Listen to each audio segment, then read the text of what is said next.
Watch this.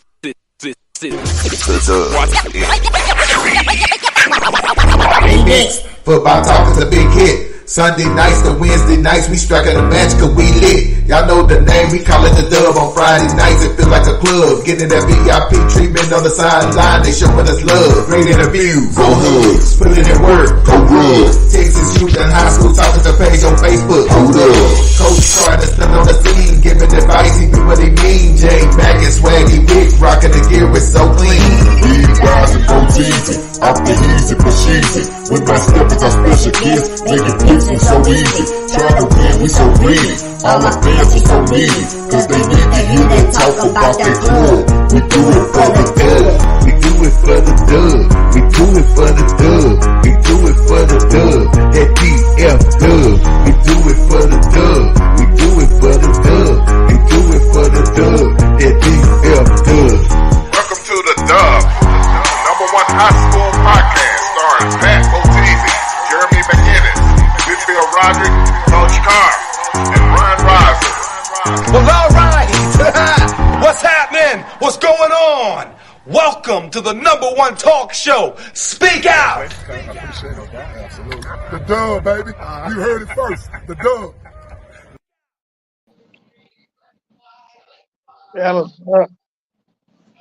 What's happening? What's up, fellas? Hey, What up? say hello. Let me hit that real quick. Hey, I'm Reginald Sample, 6A Division I state champion. I just want to give a shout out to the Dub, my favorite podcast and program. Ron Murray, Mr. High School Holler, K104, the biggest out there at the 214 day camp. Big shout out to the Quentin Jackson, you know, the Duncanville all-world quarterback. It was good. The Quentin Jackson, shout out to the Dub High School Podcast. Big shout out to the Dub, man. I see y'all making moves and doing what y'all need to do.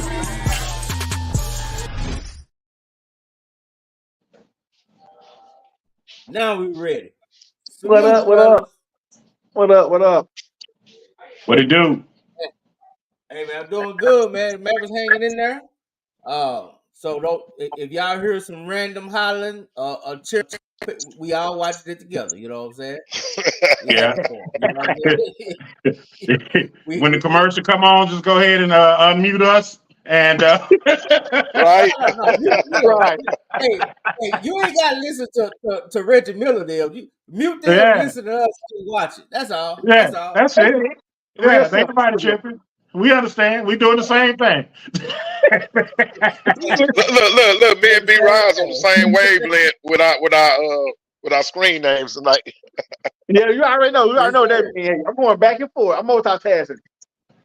Hey, man, great. Speaking of the game, man, we had a great time Friday night, man.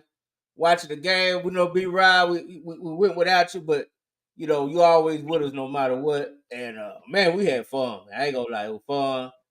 Matt Stepp got his trophy. Willow Hey, with K-Dot.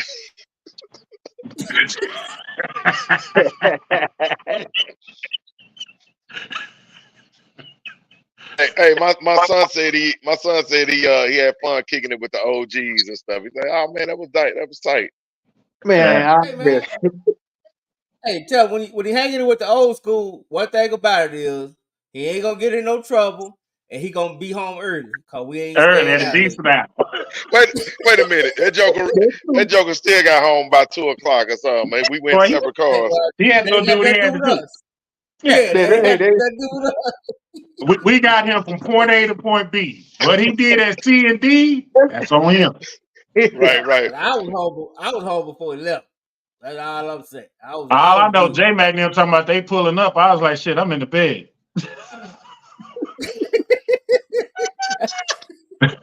Damn. Yeah, it was real. We had a great weekend, man. Great weekend. I got one question to ask y'all real quick. I want to bring the guest on because we got two guests tonight.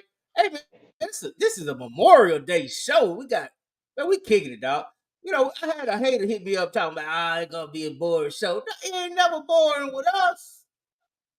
How's it boring? Come on now. Anyway, one question, man. Now that this is official J Maggin season, School is out. What is it so far, man? This is going on our third year. Tell me one thing that you wish, you probably that you don't like, not hate, but you just don't like. You like to see change since we've been doing the show. The show or football or they get like be more specific. Anything about since you've been on the show, since you've been with us. Like, what is the one thing, we already know what we love about doing it with the Dub. What is one thing that you would like to see better? I would like to see B. Rod throw at the bat signal before he leaves. We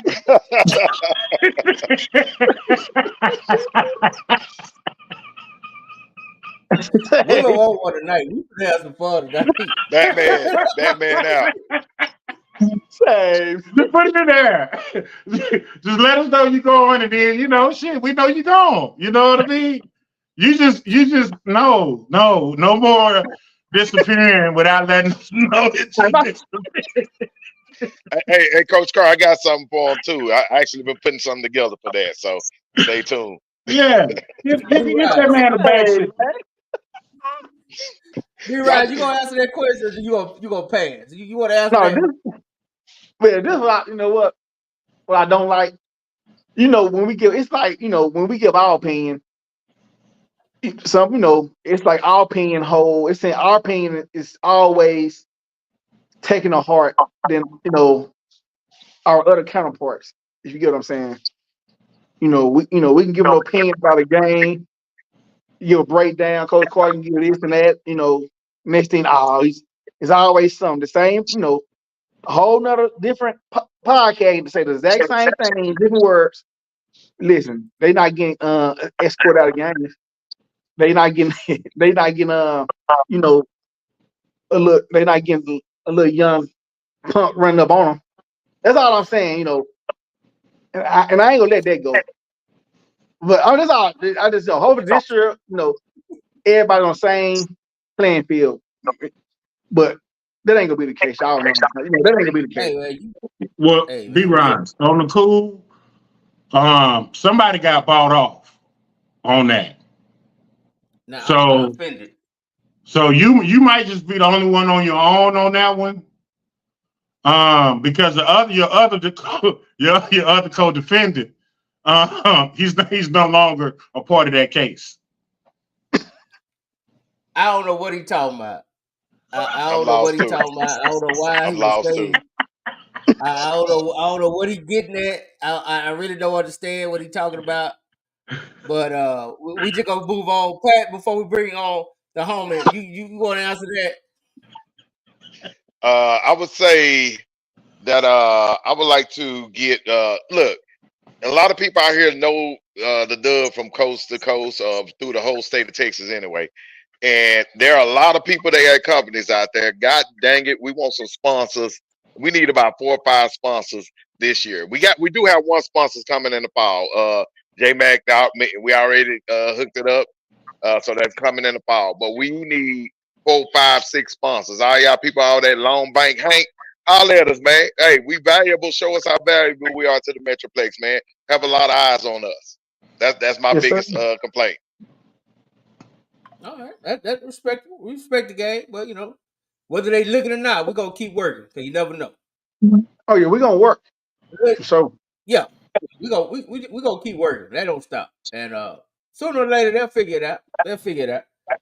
Well, we got the homie on, man. Y'all give it up for the homie, Coach Joseph Sam in the building.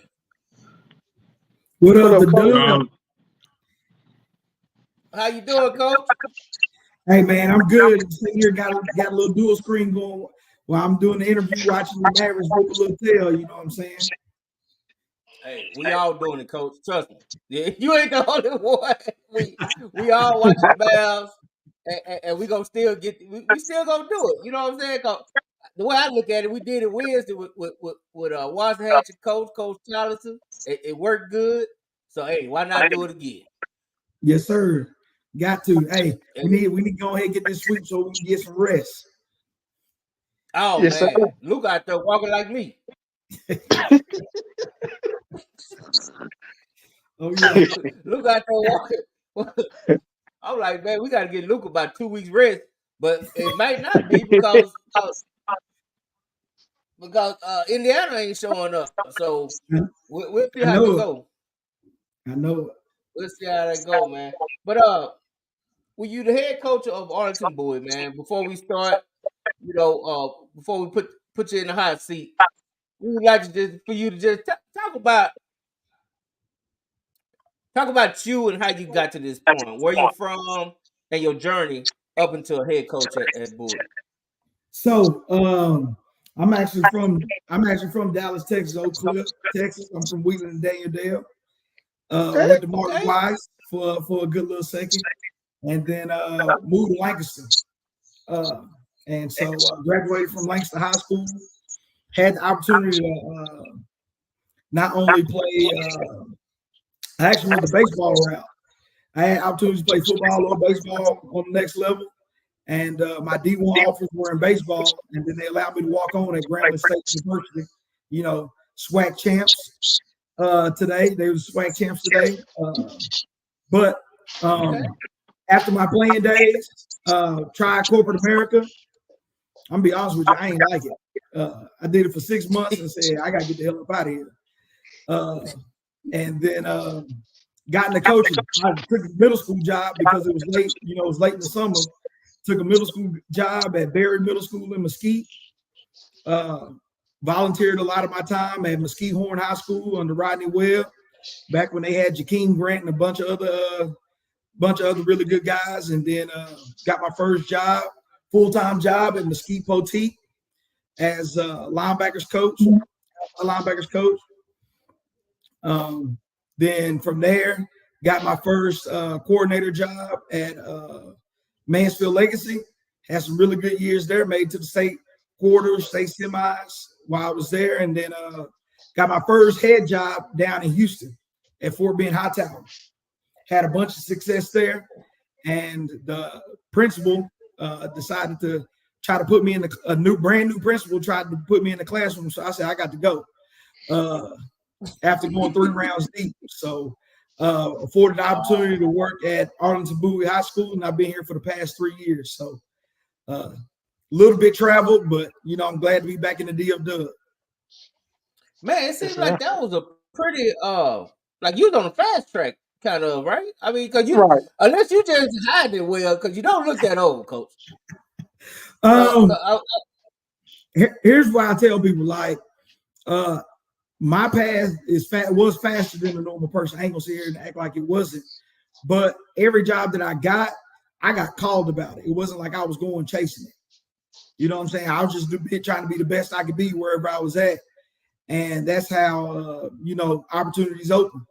Most guys try to, fast track their way into it. But if you're doing right by people and working your tail off, you know what I'm saying? I'm just a testament of what can happen to you. Okay. I agree with that, man. What year did you come out of Lancaster, Coach? I came out of Lancaster in 2004. Wow. Yeah, that's fast track, Coach. But you know what? You right there, because I got this picture seeing you at the coaches clinic, and we was with a guy, Coach Wiley. Oh yeah, that's my dog. Y'all right about the same age, right?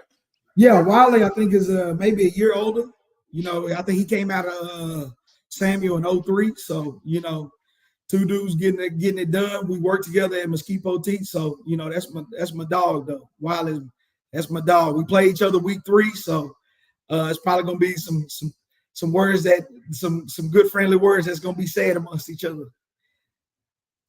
Oh, I didn't know that. Now, Coach, I got to let Willow in on this one. But now, Coach, y'all play week 3. That's after he played Waxahachie. So the question I want to know is Wiley kind of seeing y'all as a rebound after? We just honestly, when we was at realignment, I had 2 teams drop me. He had a team drop him. We was like, hey, bro, let's just play each other. Let's stop ducking. How some coaches, when a realignment happens, they start ducking people. And, me and Wiley got together and was like, bro, we just going to play each other. Let's just make it happen. So That's all it was. I heard about that because we had Pat and Willow was at realignment, and they said it was a lot of coaches out there that would turn their heads the other way. They was kind of walking off. A lot of coaches out there walking off. Hey, but I'm gonna turn over to B-Rod. I'm gonna let B-Rod ask a question, then we're gonna let the other two brothers get with you. Go ahead, B.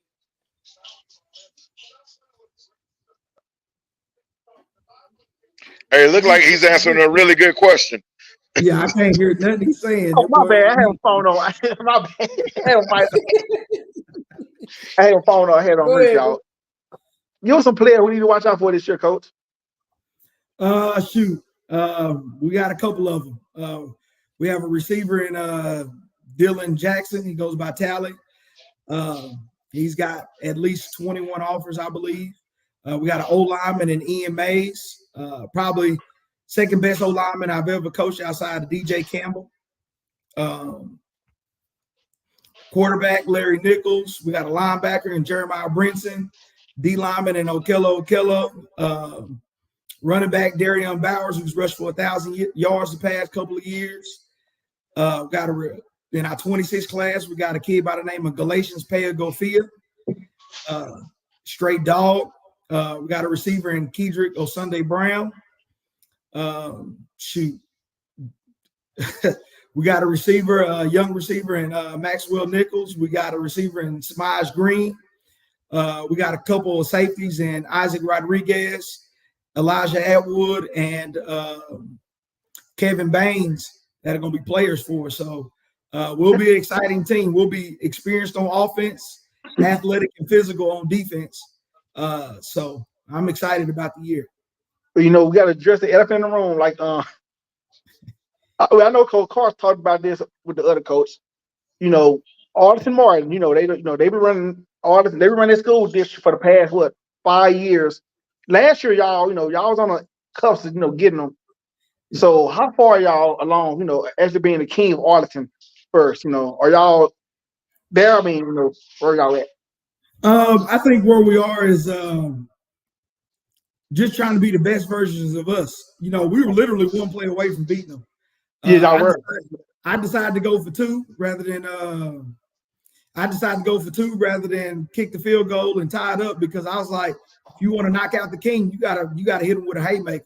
And so you did the right thing. So the ball went straight through the kid's hands, and that on that 2-point conversion play. So it's not like the play didn't work, it's just we didn't execute it. So I think we're right there. I think Arlington Lamar is right there as well. So I think the Arlington conglomerate has gotten a whole lot closer than what it was when I first got there. Yeah, man, y'all definitely closed that gap for sure, because that district is really tough. Yeah, man, it's shit. You got Martin, who's been running the district, like I said, one play away from beating them, and Lamar's good. Billy's done a really good job at Lamar.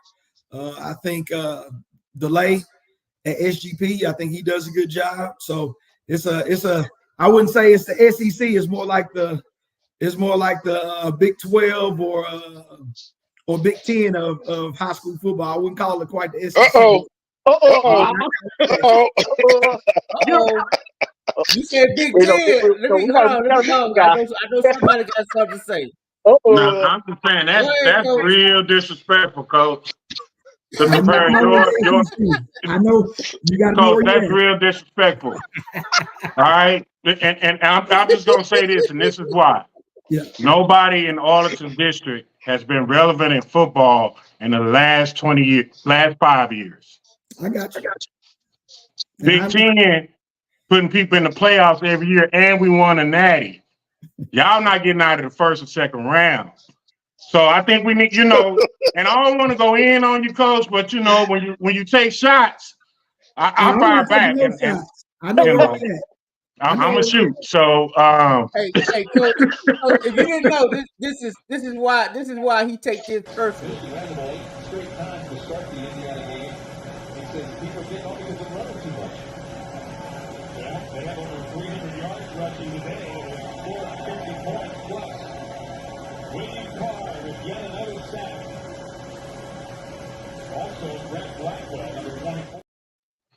That's Big Ten through and through right there. Yeah, that's real, Coach. Y'all. I'm gonna be honest, Coach. Y'all are more like the SWAT. Nah. You know what I'm saying? Because nobody in Arlington is relevant in football. You know what I'm saying? And it's not a bad thing. And I shouldn't really be taking shots at y'all like that. But you kind of started it, and now I'm being a kid, and I'm not real mature, Coach. You know, I like to play in the streets. You know what I mean? And that's why they made sidewalks for other people. You see what I'm saying? So that's on me. Please forgive me. But carry on with your interview. I ask Coach some questions later. I'm sorry. I'm being mature right now, Coach. I apologize. Hey, I'm all good, baby. If you knew, I agree. I will say Big Ten. I compare y'all more to like the Pac-12. If you knew what I took over, Coach, you'd be surprised where we at right now. That's all I'm gonna say. My first day on the deal, man, I had 21 kids showing up to the program. Coach, I seen you play, Coach. I've been to a game.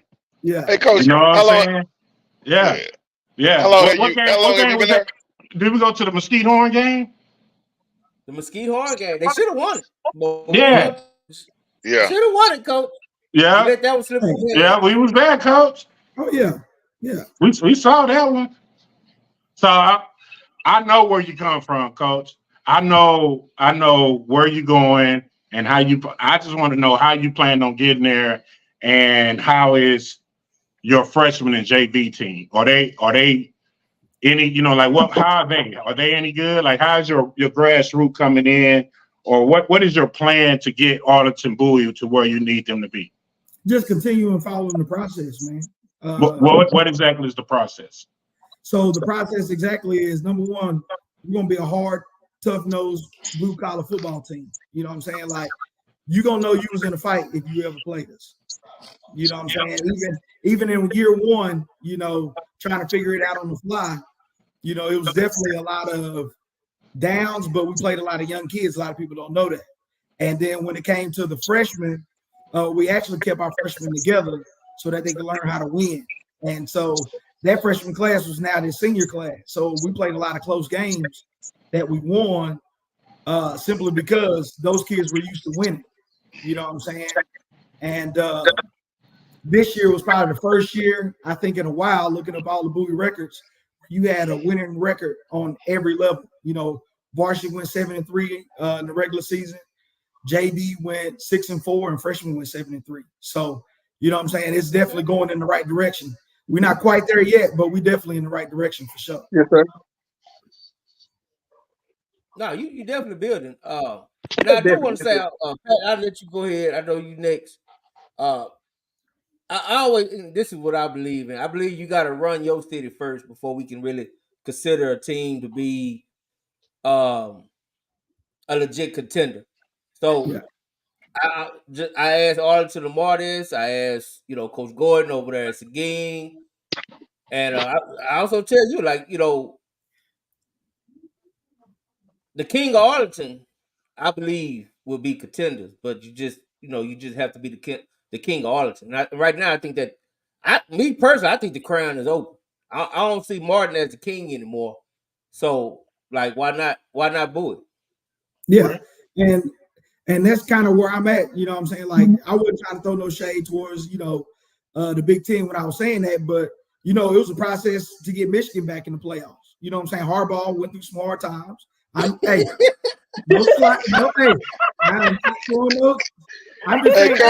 Coach. Hey, Coach. Hey, still right. Hey, Coach, you all right? You said it right. Yeah, say it right. Harbaugh choke for a long time. Go say it, Coach. I'm gonna talk about every program that's relevant right now. You know what I'm saying? 2 years ago, everybody wanted to fire Mike Norvell before, he got Florida State right. You know what I'm saying? Sark had to go through some rough times at Texas before he was able to get it right.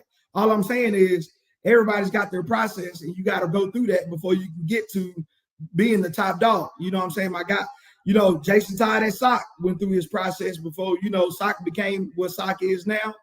Samples, a lot of people don't know Samples went 7-3. his first year at Duncanville. Before Actually went worse than that. It was 3-7, wasn't Yeah. My son You played being on nice. the second.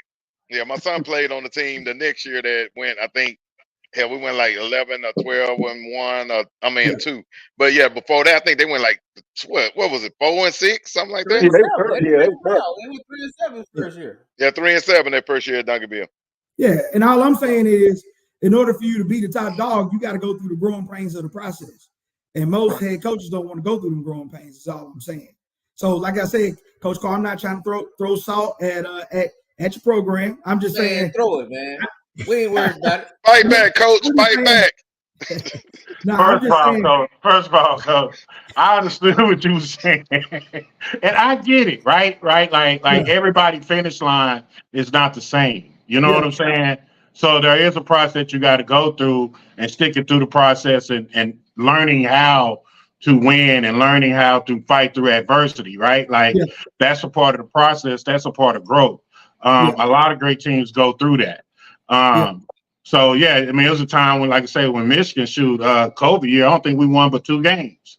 You know what I'm saying? And then, it was just unbelievable run. So I always tell people, man, even in football, man, I tell my kids all the time, man, come up as a play away. You don't know what play that is. You know what I'm saying? You don't know when that's gonna happen, but you gotta lock in every play and play every play like it's your last. And good things are happening for you. So I understand what you're saying, Coach. But again, I think you need to kind of compare yourself to your G-men over at Grambling, and maybe.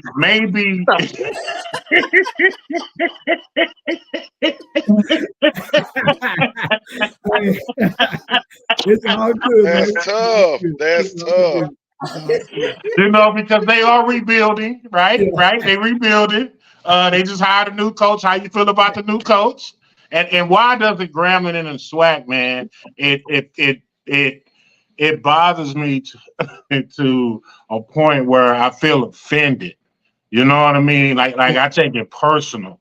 Why don't the SWAC come in and recruit DFW like they should? They used to. Why don't they? That's a great question. Shit, I couldn't tell you. I mean, if you look at any college program, I'll tell you right now, the ones that are killing it right now when it comes to wins are also doing the best job recruiting. Absolutely. You know what I'm saying? They being visible. They getting to know the kids, getting to know the coaches and all that other stuff. But your colleges that are struggling, they recruiting strictly off of a piece of paper. For instance, when I was at Mansfield Legacy and Charlie Strong was the head football coach there. One of his assistant coaches came in with a rival sheet when it came to recruiting. And I said, Coach, why are you here if you go rival sheet? I mean, if you want to keep it $100, there's no reason for you to be here. And so, next thing you know, Charlie Strong gone in 2 years. You know what I'm saying? So, and I think the SWAC, their biggest problem is, like when I was at Grambling, a third of the team was from Texas, a third of the team was from Louisiana, and then a third of the team was either from Florida, Georgia, or Mississippi. So I couldn't tell you why the formula ain't like it anymore, even as an alumni. You know what I'm saying? The guys that are running the SWAC right now come through my office. The guys that are taking L's in the SWAC right now don't come through my office. Thank you, Coach. I appreciate that. Yes, sir. That is a great question. And that's something we talk about all the time. Go ahead, Boteezy. All right. Hey, Coach, so what year is this for you at the program? It's year 3. Year 3, okay. I remember my son played them at Duncanville, and I had seen them, for years before that. And I always thought Bowie was a very big athletic style team. I remember we had Seguin coach on, and I was speaking to the same thing. Man, Arlington got athletes, but I don't understand why they don't win on the big level. I know Arlington Martin to a certain extent. It's been good, over the last 10, 12 years. But like Coach Carr said, it kind of fallen off a little bit. What is the issue? Are the athletes just being spread thin because there's not that many feeder schools? What's going on as to why they're not on a bigger stage? Because it's some major athletes there. They got everything you need.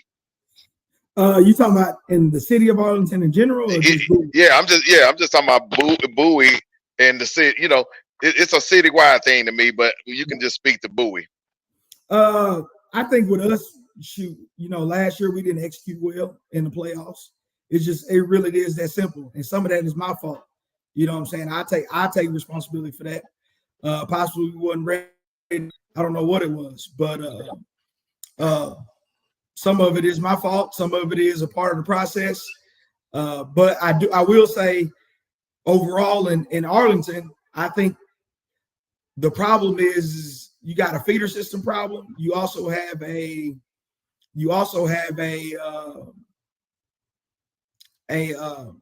equity problem. So like us, we're the smallest school in Arlington, 6A. The next closest school to us has 400 more kids than us. So, that's at least 40 to 50 more athletes. You know what I'm saying? And so, it's a deal that you got to deal with. I know our biggest problem is always going to be depth. I 22 can play with a lot of people, but once you get to 30 and 35, let's say Duncanville's 30 and 35 are different than Bowie's 30 and 35 or DeSoto's 30 and 35. You know what I'm saying? And that's where you win your state championships at. It ain't the top tier talent. It's all right, when that kid's tired, or let's say he's a little banged up and he got to sit out for a couple of plays, the kid that's going in his place may or may not be the same caliber type kid. You know what I'm saying? And I think that's where, we're starting to catch up in that area. But, last year we wasn't quite there yet. And some of it, like I said, some of it is my fault. Some of it is, just the situation. But I ain't going to cry over the spoiled milk. You know what I'm saying? You know what? The coach that we had on recently actually spoke to the same thing.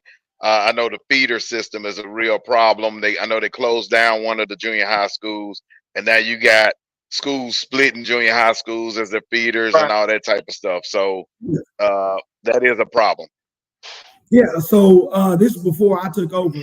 Bowie used to get all of two junior highs, and you used to get all of two and then a little bit of another one. You split another one, and then they shut down that junior high maybe 5-6 years ago, something like that. I don't remember the exact timeline, but they shut it down. And so now those kids are spread out amongst 3 other junior highs that you gotta, you know what I'm saying? You gotta go through there. So, it is what it is on that deal. And so that's kind of where I say the talent is a little diluted when I come to, you're not getting the kids that you're supposed to get, the other schools, there's 3 other schools in Arlington, they get all of 2. So, you know what I'm saying? That's where I say the inequity comes into play. You know what I'm saying? So is it an open school district? It is open transfer. That's all I'm gonna say. Okay. Yeah. You need that. So it seems to me. Hold on. No, we can't let that slide. Hold on, J-Mac.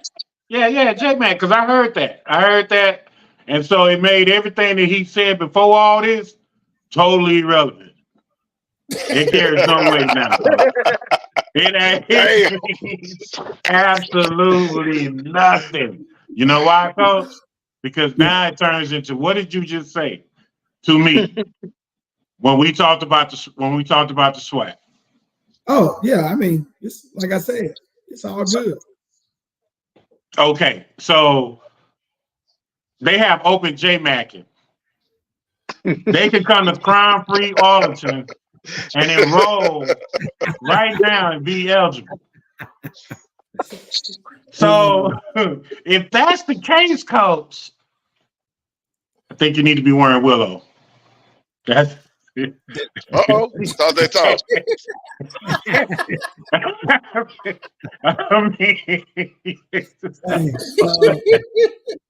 I tell you what, Coach. You just need to give it a dub. Y'all'll be horned for sure. I promise. Yeah. Holler at us, Coach. We'll have you in the first round, Coach. We're in a completely different region as Mr. Horn. So Oh, don't worry about Horn, Coach. Horn right now is going through an identity crisis. Honestly, all I'm worried about is being the best version of us. If you want me to keep it 100, you know what I'm saying? Like, maximizing the kids we got, because we got enough kids to win for sure. It's just the way it is. You know what I'm saying? So we got to stay healthy. And like I said, when you're dealing with a place like ours, depth is always figuring out how to get the best 22 on the field, because the depth issues are always the biggest thing. And I think we got that, you know what I'm saying, when it comes to getting our best 22 on the field. But like I said, in order for us to make that next jump, we got to develop, I would say, 25 through 35. Right. So, like I know Arlington has like really good youth football. How tapped into that are you, Coach? Like, how strong are you like into the youth kids and the youth programs? Like, do you have really strong ties and relationships with them? Yeah, I do. I'm like I said, I've coached in the area, being in Mansfield Legacy. It's kind of, they're all Mansfield and Arlington kids. They all kind of play with each other growing up in the little leagues. And so when I came back into the area from Houston, one of the first phone calls I made was to my mind just went blank right now. Coach at Texas Tech, Kenny. I can't remember Kenny's last name for some reason. Can't remember his name, but Kenny Perry. I tapped into Kenny Perry, and he kind of got me connected with the right people. And it's just about being visible, building those relationships. We host Little League football clinics for the Little League football coaches in the area. So I think that was one thing when I got there. It wasn't the relationships weren't as strong when I first got there. And so I've made it a priority to be visible in the community as much as possible. And so anybody knows in Arlington, they've seen my face somewhere. I've been all over the place. They've seen my face. So I make it known that either they're going to see my face or one of our coaches' faces, because the one thing you do want to do is build a fence around your own and make sure you're building a marketable program that kids are attracted to. Absolutely, especially with an open district. I mean, and that's what my question was: is that the reason you think Arlington Martin had a hold on it? Because naturally, people are attracted to winners. It just kind of is what it is. We live in a kind of a let's ride the waves society, right? Mm-hmm. So if you winning, a lot of people just gonna automatically want to go over there to you. So This is why I think it's the perfect opportunity for anyone not named Arlington Martin to take, because Arlington Martin kind of came back, so that title of the winner in Arlington is open. Yeah, kind of like transfer season. Absolutely, and I think if we keep doing what we're doing, now we just gotta put it all. We gotta, like I said, on the 2-point play, we gotta if we execute that play, it's a completely different conversation. You know what I'm saying? What's going on, because we're the district champion. And so it's just little things like that we got to get over the hump for as a football program. And kids are bought in, parents are bought in. So, we just got to take that next step, because we're doing everything right now. The only thing we're missing is a district championship and a playoff run, to kind of establish ourselves as, we're right coming. There. Yeah. You're right there. Ain't no doubt about it. And so let's talk about you gave us one game. Let's talk about your pre-district, and then let's talk about your district. Who do you have as your pre-district? I got your district. I'm gonna bring it up, but let's talk about your pre-district games. So our pre-district games, we scrimmage Richardson. We play Flower Mound at home. Shout out to Coach Holloway. Yeah, that's my dog. Week 2, we got Keller at their place. And then week 3, we got Capel at home. So, if you want to level up, you got to play the teams worth leveling up with. You know what I'm saying? I'd rather go 0-3 in preseason, knowing that our kids are ready for the playoff run, than, you know what I'm saying, playing a bunch of slaps and having false confidence. Right. Now hold on, I missed that. Who was the first two games again? I heard Richardson, and what was the other two? We got Flower Mound as our first official game, and then we got Keller as our second game. Okay. They scrimmage in Richardson, right? Yes, sir. We scrimmage in Richardson. Yeah. So here's a question I got for you, Coach. What do you see your team having to do to take that next step? And did you see that in the spring? I did see it in the spring. The biggest thing I felt like we need to do is be simpler. You know, I think sometimes as coaches, sometimes you try to do too much and you slow down the kids. And so, you know, when you go back and self-scout yourself, you know, one of the things I saw was we need to be simpler. You know what I'm saying? And I think we kind of did that and I think that boosts our execution as well. Because to me, if you try to do, it's almost like the old Bruce Lee saying, you know, you don't fear the man that knows 1,000 kicks. You fear the man that's practiced one kick 1,000 times. Correct. Right. And, you know, we've gotten simpler on both sides of the ball, but you wouldn't know that because we present it in so many different ways that you wouldn't know that we're simple. And so, Right. You know, that's kind of what I thought, you know, as a program, we need to become on top of, you know, we graduated some really good ball players. And so we had to get out some of our young kids. We had to get them physically ready to play or whatnot. So now, when you say, you know, I'm with you because I mean, if you let a kid just play football and just teach them fundamentals, it doesn't really matter what schematics you're in, right? Mm-hmm. Fundamentals kind of take up everything. A belief in the kid doing the thing 1,000 times kind of just takes up for schematics. And then when you get a kid that knows how to just play football, and when you teach them that one thing over and over, and you add on to it, and it's just like and same as, it's easier for them to adjust. You know what I mean? And when you say you saw that this spring, like for an example, were you a team that was heavy right run versus left? Were you know what I'm saying, asking the kid to count or just, I mean, like what an example did you see this spring that you was like, okay, if we add this and this and this, we're gonna be all right?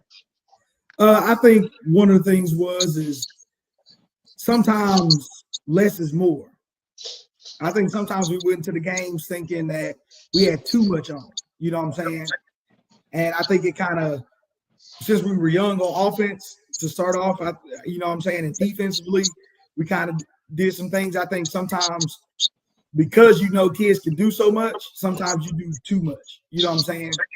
And so sometimes you got to scale back, and you got to scale back in order to level up when it comes to the execution. Because the name of the game in the playoffs is executing. It ain't having the most talented player. If that was the case, you know, certain teams would win state championships all the time. All the time. Right. And that was, you know, one of the things that we talked about that I thought was very interesting is Arlington is really, like J-Mac said, it's wide open, right? You don't have a particular team that right now you say, okay, they're dominating. Everybody's kind of almost all in the middle of the road, right? Mm-hmm. There's all, you know, it's kind of, it can go any way, right? Like it's and we talk about Martin being that. I think Martin just got better facilities. The kids in Arlington, what do they want? Like I'm just curious, Coach, because y'all got a lot of talent and it's like 4 or 5 schools, but you can kind of get anybody you want. Seems like some Arlington teams has a lot of this. One Arlington team has less of that. One Arlington team got more of this. You know what I'm saying? And it just seems like, you know what I'm saying, for some reason, if you could get it together, Arlington is a place that's gonna kind of exceed and explode on the map because you're kind of in between, right? Like you're right there with, you know what I'm saying, Mansfield, Fort Worth, DFW. Like you're kind of in the middle of the epicenter of everything. I would say, you know, it's the same thing every kid at any program wants. You know what I'm saying? They want coaches that care about them. Number one, they want coaches to hold them accountable. The parents want coaches to be available. What we mean by that is like truly care about their kid, not just care about their kid when football season rolls around. I think, and the last thing, just like any program, I think what parents want in Arlington and anywhere else I've been is the parents want their kids, marketed. When I say about that, like they want to know that what are you doing to help my kid? You want my kid to do all this other stuff. Well, what are you doing to make sure my kid, is getting the recognition he or her need, him or her, whatever sport it is, what they need, you know what I'm saying? And I think that's where, we're kind of unique in that aspect when it comes to certain programs at Arlington because, we're going to bust our tail to make sure our kids get the exposure that they need. On top of holding them accountable, loving them up, knowing that this place is a safe place and all those different things. Yes, sir. Yes, sir. I tell you what, Coach, before we get you out of here, we got to ask you about your new district. Shout out. We got Coach Watson. I see him in the background. He's coming. Yeah. And but I got to ask you about your district, man. I mean, like you said, you're over in Region 1 now. And to me, I'm looking at this district, Coach. I mean, I ain't putting no pressure on you, but I'm kind of putting a little pressure on you. Just look. Like, I'm just saying that I see a district that is very, very, very attainable. I really do. I like this district. I think you can take it, man. So just talk to us about it, man. What you think about your new district that you're in, and what it's gonna take for y'all to take this? I think what is number one. I think when it comes to our district, it's a competitive district. I'm not gonna sit here and act like it's not because really outside of Haltom City, all the kids have grown up together in the district. So it's basically every game is a rivalry game. You know what I'm saying? It's almost, it's like the SEC from the standpoint of, when it comes to Cedar Hill, DeSoto, Duncanville, all them kids are growing up playing against each other or with each other. And it's kind of the same instance with this district when it comes to all these kids have played against each other. That's the only reason why I'm comparing the two from that standpoint. But, we're one of the dogs. We're the guy. We're one of the guys that people are trying to have the gun and shoot down. You know what I'm saying? Obviously, Martin is still the top dog because in my eyes they won the district, so they're still the top dog. You got to give respect where respect is due, regardless of what happened in that football game. But I do see 5 or 6 teams playing for the 4 spots in the district for sure. And I think whatever happens in the district, but I do think we're one of the 4 that get in. I'm not gonna act like I'm not gonna be trying to say we shouldn't be trying to host a district title. And in order to do that, we got to execute in crucial situations. I'm a riverboat gambler at heart, and so I'd rather go down swinging than what I'm saying. Well, why didn't Coach Sam want to be a risk taker? So but that's how we're gonna have to win it. We got to win it our style, blue collar, tough and ugly. Sure. Hey man, I'm here with you, man. I believe in you, Coach. I ain't gonna lie to you. I believe in you. We gonna be watching, and we'll be out there, man.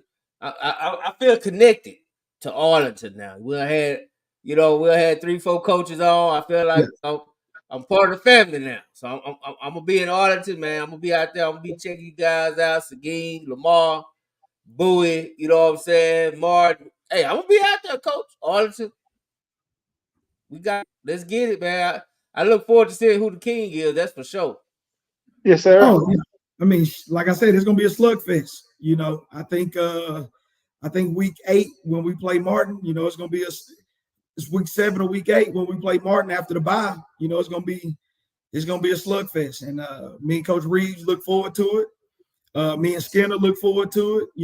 It's gonna be some it's gonna be some knockdown dragouts because Skinner got a couple talented freshmen that are gonna be taking that next step. And I think he's gonna be in the mix just like everybody expects us and Martin to be in the mix. The thing I like to see is it's no real week off when you're playing another Arlington school because Coach Peach at Arlington High, does a really good job with his program as well. And so, in order for us to take the next step personally, we're either gonna probably play Jesuit or Richardson Berkner in the first round, just keeping it 100. You know what I'm saying? And that's the reason why you put teams like Flower Mound and Keller on the schedule so that you can get used to playing those kind of teams. A lot of people are like, why you put those teams on the schedule? Well, we got to get used to playing a Jesuit or South Lake that could be D2. It's the same. They're all the same kind of team. So we got to get used to beating those kind of teams if we want to make them kind of runs. Yes, sir. I agree, man. And you got to invite the dub out to come watch practice or something, man. Hey, come on through. Have you back during the season. Yeah, we got to have you back during the season. I need you to pick some games with us. Hey, come on through, man. If you ever come through, you need to get you some TJ's catfish, man, and wings, dog. We gotta eat good if you're gonna come through and watch a practice. After practice, we need to go eat good at TJ's. Oh yeah, I like your style. I like your style already, Coach. Hey, you definitely go get B. Ryan's. You talking about some wings and some catfish. Hey, man. But hey, man, once again, man, I appreciate you for coming on, man. I really appreciate you. We got to have you back on again soon, maybe right at the beginning of the season or before the season. But I'm coming out. I want to come check out tour days and not ain't tour days no more, but summer practice. I'm coming, Coach. Yeah, come on through, man. Like I said, all y'all come on through. Call you even good, baby. I show you nothing but love. I'll make sure Coach Chambers come through and see you too, because I know he'd be happy to see you. I can't. He's speechless. I said I'm Team Bowie, Coach. No, I'm not speechless. My producer mutes me all the time. I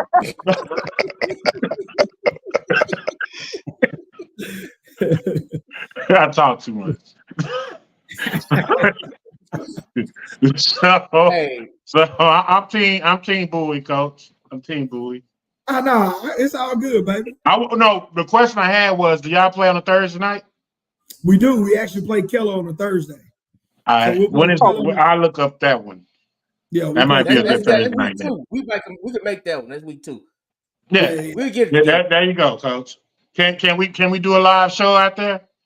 It'll be absolutely. I'll make sure y'all got sideline passes and all that. No, I'm talking about a live show. We're gonna be like College Game Day. Oh, come on. We can do that. I'll make sure I had a headgear. I'll make sure I had a headgear for Corso, baby. Yeah, had a headgear. We got swagger here where. Yep. Swagger where. Coach, if you invite us to the game, man, I really want to be able to interview you after the game. It'd be real awkward when we get invited out to games and we can't even interview the people that invited us out because they didn't win. It's simple, Coach. All you gotta do is win.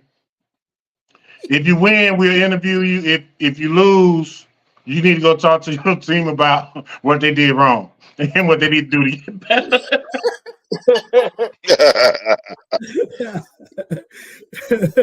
Hey, man, I appreciate you, Coach. Hey, appreciate y'all, man, and I look forward to y'all boys coming on out for sure. Yes, sir, man. Thank you, Coach. I like Coach. I like Coach. Coach a good guy. Hey, we got a Willow, man. Willow's gonna have to introduce us to the homie right here, man. Hey, Coach Watson, we appreciate you for holding on, man, standing by. It's all good, yeah. How you doing, Coach? Appreciate y'all. I'm doing good, man. How are y'all? What up, Coach? What up, Coach? What up, bro? I mean, bro. What up, KY? The real KY. Listen, I'm gonna tell you guys. Family? This is family right here, man. This is family. When I tell you this is family, like when he come to Dallas, he stayed with my mama. That's that family. He and my brother went to college together. Yeah. He was at Grayson. Matter of fact, he played for the Cowboys, played wide receiver for the Cowboys, played wide receiver at Boston College, number 4. He was dope. From Bell Gage, Florida, from the boot. I mean, from Florida down there, and he was at Grayson. So he coached. I don't know. Was you there with Nick Ward? Nick Ward when was he at Grayson with you? No. You used to play at Miami. I was not with Nick. All right. So Nick might have been before you. But K Watt, man, I might let you introduce yourself because dude done did so much stuff, man. We'll be talking about what he done did for 5 hours. I just know that he's the recruiting coordinator and strategic what? What's that? Recruiting coordinator, dog. Okay, yeah, you got all these fancy names, dog. New fancy title just to get me in the door, dog. They done gave you too many titles. Listen, they the recruiting coordinator at Auburn, right? SEC. So KY, man, introduce yourself. This our guy, man. We're gonna talk a little bit, man. But introduce yourself, KY. I'm just a brother who had a vision and a dream. Started the first youth travel football team out of the state of Georgia. 28 kids, grew to 600 plus kids in a year. Fast forward to now, man, I got 6 guys in the NFL with more to come from that same youth team. Was the recruiting coordinator at Grayson High School, was really the first guy to kind of start this whole phenomenon with high schools and recruiting coordinators and different things like that. Worked for Under Armour for 10 years as the in charge of all middle school and high school camps, filling those camps and stuff like that. Then got an opportunity to go to Florida State, was there for a year. Had an opportunity to come home to Georgia Tech. I live in Atlanta. Was at Georgia Tech for 2 years, and then finally my final stop. I'm here at had an unbelievable opportunity to get to Auburn in the SEC. So I wanted to show my hand in the SEC and see how that goes. Hey, that's awesome. Now, Coach, I know you from something just a little different. I know you because you had kind of an awesome son that played cornerback. Would you gonna leave that out? Yeah, I got a son. He got 1 more year left. He's doing his thing. He should get a shot in the league. But I have a baby boy that's probably gonna be better than him. 9th grade corner. He's about 5'11 and a half, 6 foot. He can run and jump and move and all that good stuff. So, this whole ride has been really interesting because I've seen it both sides as a highly recruited parent and now being in that college, kind of getting the opportunity to see that side as well. So it's been awesome. It's been a blessing. Yes, sir. Now I remember your son recruitment. Like you said, he was a highly recruited player. Now he originally committed to Texas, right? Not with Willow, but that was after Willow. Mm-hmm. That was with Coach Herman, and then he left to go to Georgia Tech, right? Yep. Okay, he's still there. No, he just graduated from Tech in December, and so he's finished his last year at Georgia State. Okay. Yeah. Oh yeah, Georgia State.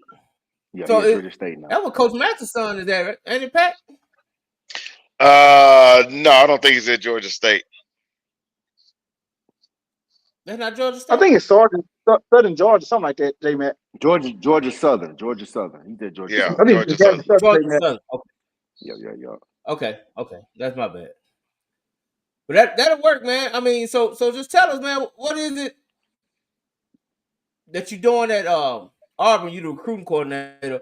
How now being a parent of another upcoming high school while you still in college? Like, how are you working out? You just let mom take care of the day-to-day, or you still doing both duties? So the biggest thing about, first of all, the program that we're in at Grayson is one of the top high school football programs in the country. So their strength and conditioning staff is A1, coaching staff is A1.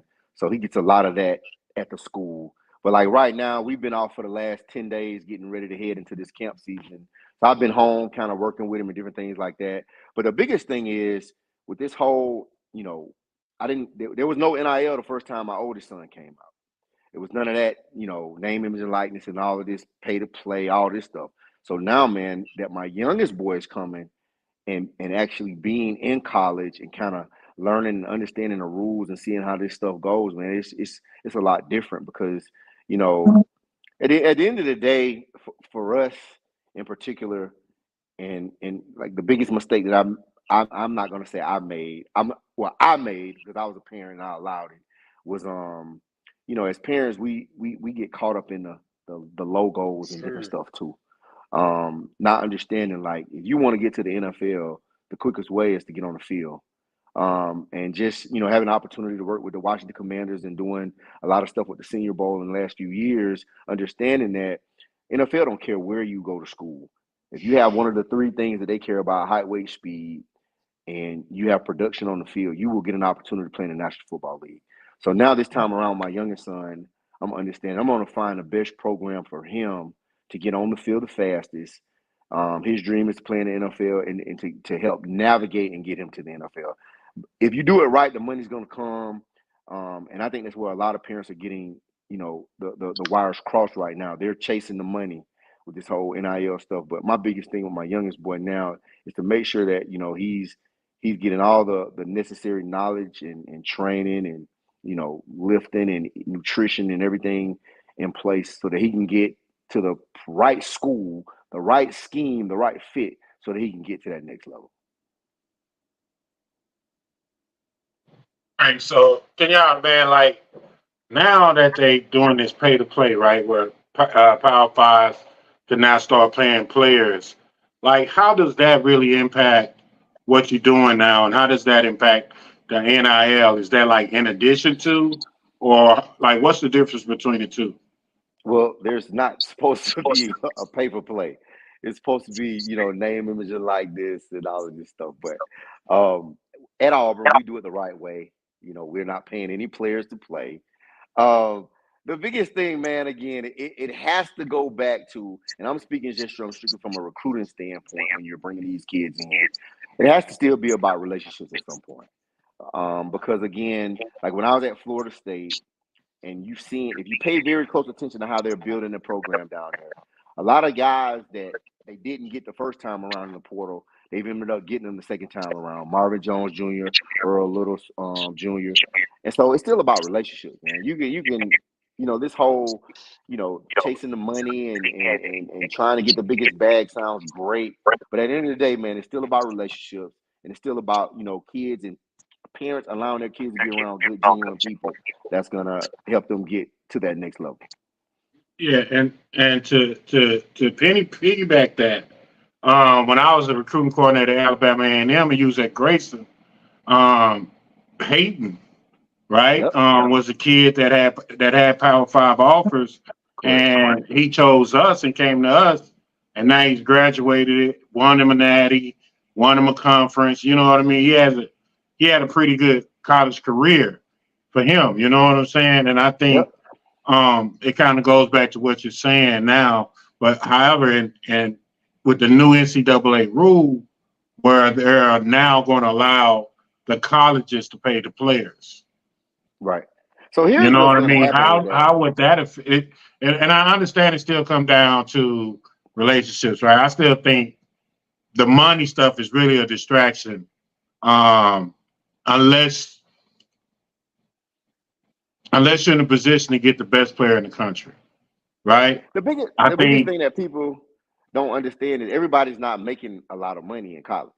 I think that's the biggest misconception. It's a small percentage of guys that are really getting to the bag. It's really not as many kids as people think. I think that with this new legislation that's coming down the pipeline, what's going to happen is you're going to see the portal. The portal's gone. The portal's going to be gone, because what's going to happen is a school is going to sign a kid, and they're going to say, you know what? They're going to put this big buyout into his contract. It's going to be too hard for him to go anywhere else. So you're going to see that this new legislation that's coming down the pipeline is going to be the death to the transfer portal. But at the end of the day, again, they're going to cap it. It's going to be capped where every player is going to get paid the same thing. And then you're still going to get your, the outside NIL stuff, but it's just going to be regulated the right way. And I think that's the best way. If you are going to take my kid, I need to be compensated for that kid and that loss of revenue. If you're looking at the players now as a commodity. You know what I mean? So you kind of got to understand that part of it too. So at Auburn right now, what is your tell us, because it's a lot of our parents and a lot of our listeners, right? They have this in this camp season, and they have it in this mind that their sons are Alabama, Auburn, Tennessee type players. In reality, they're not. So as a school, can you tell our listeners, like, what's the strategy for their kid going to these camps? Like, oh, come to Auburn camp, but you know Auburn ain't gonna recruit you because you're not even an Auburn type kid. You know what I mean? Well, first of all, I think it all depends on like having a plan, understanding. Like if my kid's in the 9th grade, I would take if my 9th grade son, for instance, he's gonna go to 3 mega camps. Okay, so we're gonna get him in front of as many people as possible. Year 1, okay. Year 2, parents need to understand if you're on a school's radar, you will get an invite to the camp. If they're not inviting you to their camp, don't go. I'm just being honest with you. We have a list of guys that we've identified. Now, do you find some kid, some diamonds in the rough? Absolutely. There's always an outlier. But having a plan to how you're going to attack camp season is the most important. But also remembering that your high school commitment comes first before anything else. I want to make sure that I repeat that. Your high school commitment comes before anything else, because as a college, we would never say, hey, miss what your high school workout, your high school 7-on-7, your high school lift day to come to our camp. We would never ask a kid to do that. Your first priority is always to attend what your high school has going on. But also just being realistic. You know, if you're 5'5" and 130 pounds and you're going into your senior year, you know, probably camping in the SEC is not the smartest thing for you to do. But, you know, you got to always find, you know, what fits. There are a lot of Division III schools that play really good football. As you guys are seeing more and more every year, there are Division III guys that are getting drafted higher and higher. I think there are like 136 Division II guys that are in the NFL right now. So there are countless opportunities. But you just, as a parent, got to be smart. And again, understand, like, hey, we're not just going to be, you know, filling up camps that they're not even watching us. You know, you're just a body. Go somewhere where they know who you are. First of all, to where you're invited. And second of all, go somewhere where you have a realistic opportunity to play. Right.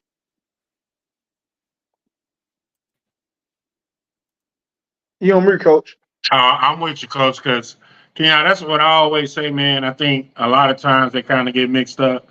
And, you know, if I'm looking at Auburn roster, for an example, when I'm looking at this roster and I say, hey, I'm going to Auburn camp, well, I'm going to look at that roster and I'm going to look at those position sizes that they like, what they like. Do I fit in that particular system? Like the information is in front of these parents, and all they got to do is do a little research. And if you look at that roster, if I'm a 5'10" guy, and now, again, if I'm just a fan of Auburn and I love Auburn and I want to go to that camp, man, go do your thing. Come on. Like, go have fun, go embrace it, go love it. You know what I'm saying? Get your picture with the coach. You know what I'm saying? You know, that's beautiful. You should do that. Right.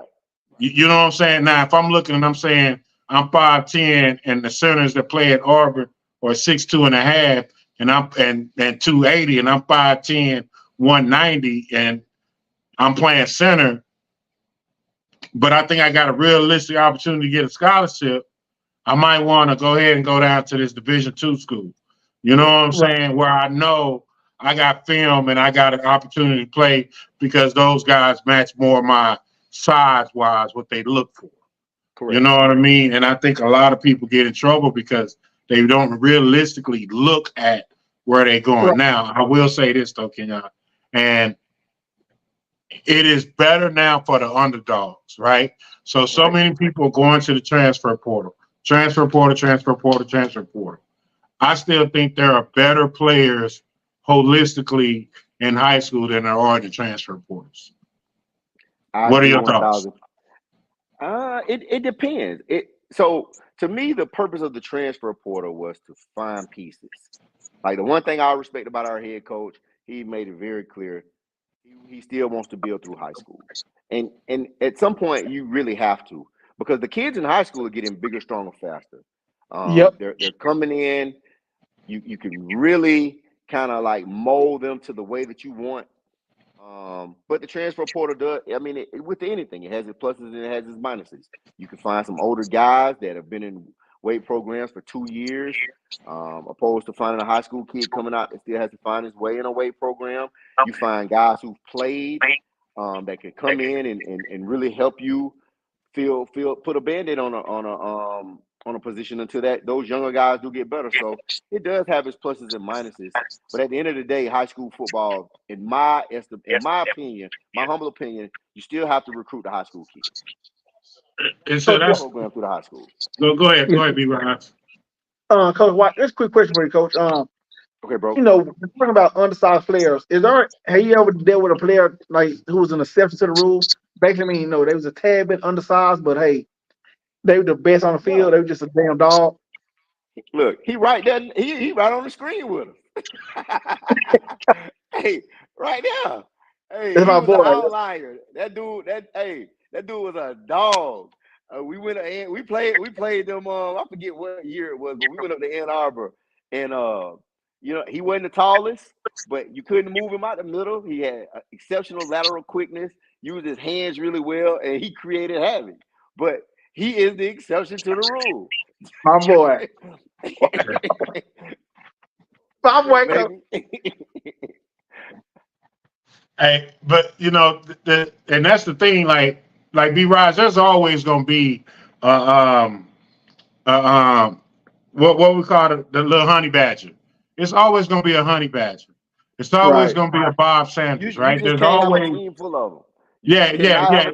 Those guys, though, B. Rise, they're on the field with guys that's bigger and dominating those guys. Like there's a difference. You know what I'm saying? And again, my coach not gonna fire me if I miss on a 6'5", 300-pound guy. But I'm gonna be looking for a job if I miss out on a 6 foot, 300-pound guy. No doubt. Got you. No doubt. You know what I'm saying? Coach, we miss on this 6'5", 300. Coach done put him through three, 4 different positions by that point. You know, you know what I'm saying? Like we working to get him on the field. But Kenyatta, man, Auburn, what are you guys like? What are you guys looking for this year? Like, how do you see the spring? How it went this spring? The guys you brought in, are they meshing well? Like how's it looking for you? So I got there right at the beginning of spring ball, and like I said, man, I was very impressed. I was overly impressed with the team chemistry, the coaches. Because you know the coaches get a lot to do. When you and I played, coaches couldn't do anything with us in the off season. You know, and now, man, you meet you know on days between spring ball, you on the field, you going through walkthroughs in the morning, different things like that. So we have a really good nucleus. The bones were there, and then in the portal, we filled in some spots on the defensive line. We added a really good wide receiver, some O-line depth.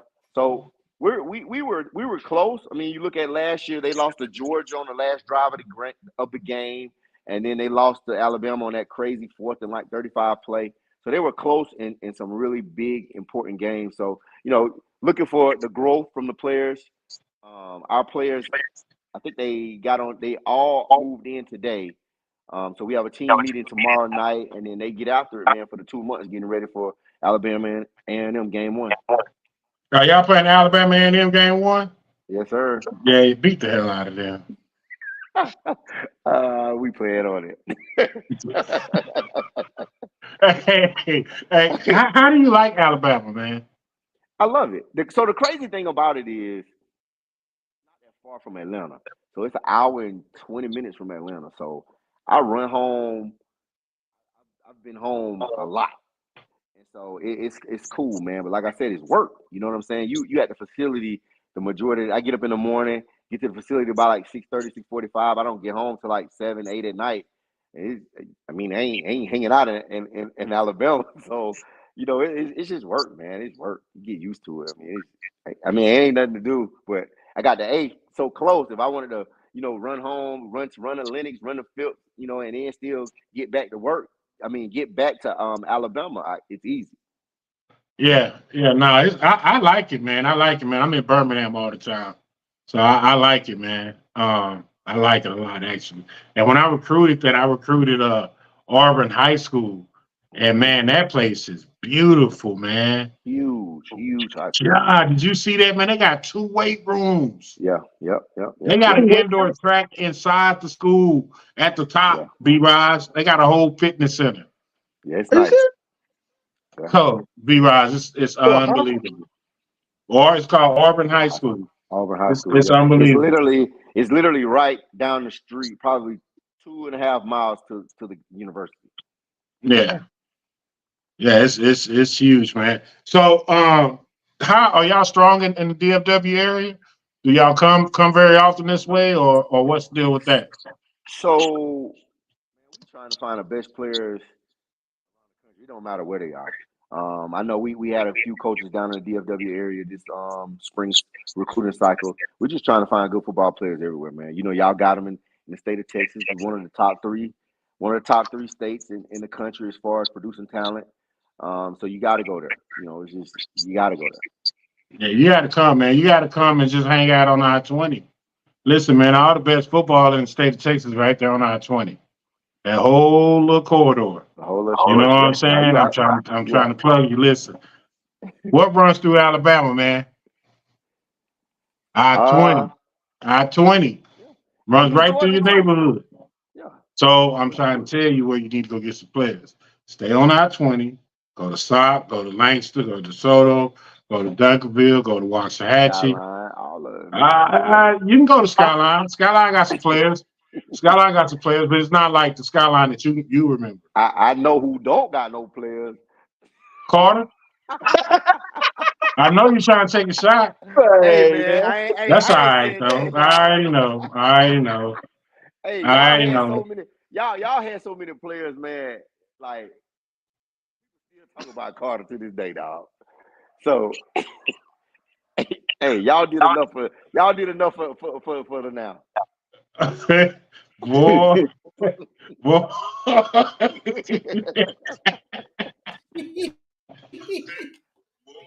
J man, this man over here taking shots, man. He taking shots for Carter, man. I'm just glad Spanky fell off. I got nothing but love for Carter, man. No, man, but like so for an example, man, a lot of our parents, man, they don't necessarily understand the recruiting process. And it's like a lot of times I try to tell them, by the time your junior year, the schools that really own you, they have contacted you and or offered you. You know what I'm saying? Very seldom do they get into the senior year offering kids as seniors. That's a huge exception. Can you kind of elaborate on that a little bit?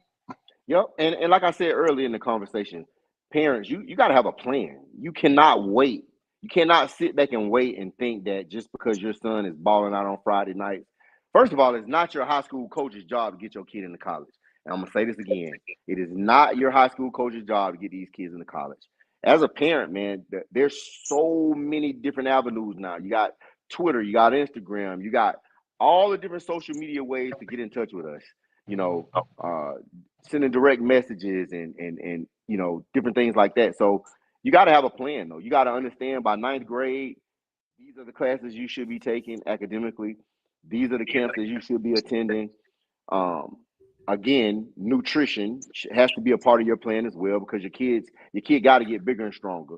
10th grade, again, take the PSAT, see where your kid is, making sure that, again, academics is on track to get to school.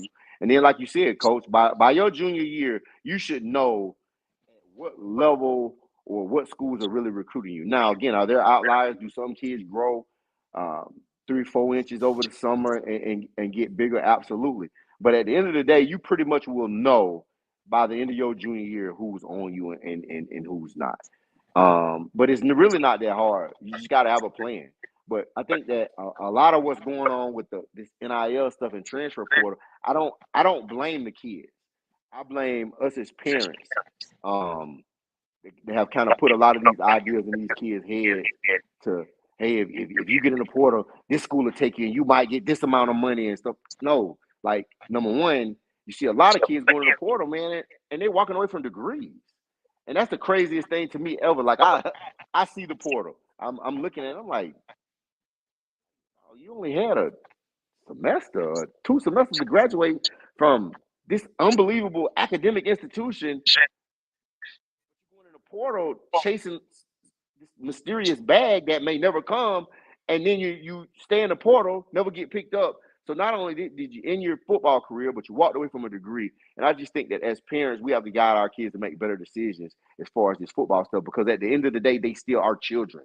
They make emotional decisions on what they think feels good, not what's right.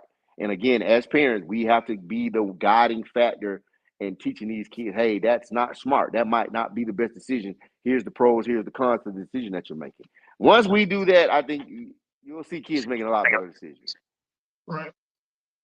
Yeah, I'm with you. Yeah, I agree with that. Now, Coach, You're right.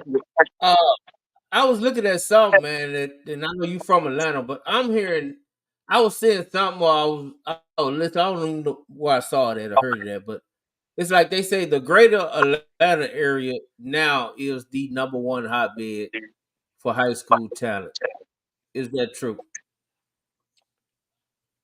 It's one of. I will be remiss. I'm from South Florida, and at the end of the day, you would never, ever get me to say that South Florida is not the mecca of high school football. All you gotta do is look on NFL rosters. The best running backs, wide receivers, defensive backs in the NFL are from South Florida. Now, I say the same thing about Texas, Kenyatta. It's only 2 states, Texas, Florida, and I say this all the time, to me, and this is from recruiting, and it was one of the conversations me and Jay Mack would have all the time, because he would be like, man, go to Texas, and I'd be like, Texas play good football, don't get me wrong, but there are a lot of places that play good football, and there are a lot of really good kids all over this country. No doubt. You know what I'm saying? And Florida, to me, has the best athletes, bar none. Texas has the best football players. The reason why Florida players go to the league and move on is because they're so raw, and you can still teach them fundamentally. And by the time they get out of college, they on a whole nother level. You know what I'm saying? Texas kids are all 9 times out of 10, the good ones are already kind of fundamentally sound going into those programs. So a lot of them are learning, and a lot of them have been lifting. So a lot of them tend to kind of burn out towards the end of their career in college, and others, the ones that flourish, they really flourish. Now Georgia has, Metro Atlanta has, over the last, I say, probably 5 to 7 years, it's definitely now in the conversation of one of the top football hotbeds in the country, no doubt. I'm not going. I mean, no doubt about it at all. If you look at the quarterback play, Justin Fields, Trevor Lawrence, Davis Mills, all those guys have now started to, make their way into the NFL and do really good. So the state of Georgia is definitely one of the top football hotbeds, but I can't say it's right now the best. There are, like Coach Will said, there are a lot of good football players around the country. But Georgia got some ballers, though. I ain't gonna lie to you. No doubt. Yeah, I'm gonna say. Yeah. I'm just gonna say, the University of Georgia got a lot of Georgia players on it right now. I mean, a lot. I want to say the state of Georgia, J Mac. Listen. If it's some pockets in Georgia, man, where you can literally go find freaks. Gwinnett County. I'm talking about Gwinnett County. Last year's draft, 12 kids out of this one county drafted in the NFL. I think it was second or third most in the country, which is unheard of. So it's coming, but you just go to NFL rosters and you start looking at the rosters, man. Like South Florida is still dominant all over the NFL. Yeah. But Georgia, Georgia plays really good football, and I would love to see a Grayson Duncanville game. Man, I They really tried put that together. when my son and them were DeSoto. seniors, we tried to Yeah. play. I think we tried to get with Allen, but we just couldn't get it. The travel stuff situated. Well, look, we got 2 years. Coach DeSoto just scheduled a game with a Georgia school over there. I forget the name of it. Y'all in the chat. What's the name of it? I think is it Creekside? I think they're gonna play Creekside. Okay. So how did they get Creekside and then get Grayson? Right. Bro, I have no clue. We ain't never scared now. No. we done played. We went down to Louisiana, played John Curtis. We played Bergen Catholic in New Jersey. We played Hoover in Alabama. We were really the first team in the state to start playing a national schedule. Played IMG. We was really the first. We're the reason IMG can't play any Georgia schools. Wow. Yeah. So Wow, what happened? Because after we played them, they came to us. It was a really close game, but I think Georgia High School passed some rules saying that it was an exposure showcase for IMG, and they banned IMG from playing any Georgia High schools. Oh, because they don't want IMG to take our kids. Right, but they can't play Texas schools either. I know that. It's a similar rule, yeah. I think that was a coach's thing right there. I think the Texas Coaches Association did that one. Well, it was the same thing. That's what happened with Georgia High School. The coaches came together and said that they thought that it was it's exposure for IMG, and they didn't want to do it. So I'm like, whatever. Still got to play. Miami Central beat them. They're public high school. They went to IMG 2 years ago and beat them. So you just got. Is Bridgewater at Central? Bridgewater's at Miami Northwestern. Northwestern, okay. Okay. Hey, did you get a chance to get that? Did you get a chance to check on their program this spring? Cool, Miami Northwestern. See, I don't go on the road yet. Hopefully this rule passes where they allow anyone in the program to go on the road. So I have not had a chance to go by there, but I know a lot of the guys down there at Northwestern, and a lot of guys still got a lot of South Florida connections, being from down that way. So I still keep in touch with those guys and got an ear to the street down there. Yeah, no, man. You get y'all. Tank Dale was at Alabama A&M with us, and he from around. Well, he from Daytona. Mm-hmm. You from Deerfield, so you down there with OJ Hilara. OJ Hilara, Jerry Judy. Yeah. Calvin Ridley. All of them from my high school. Well, yeah, we had OJ too at A&M.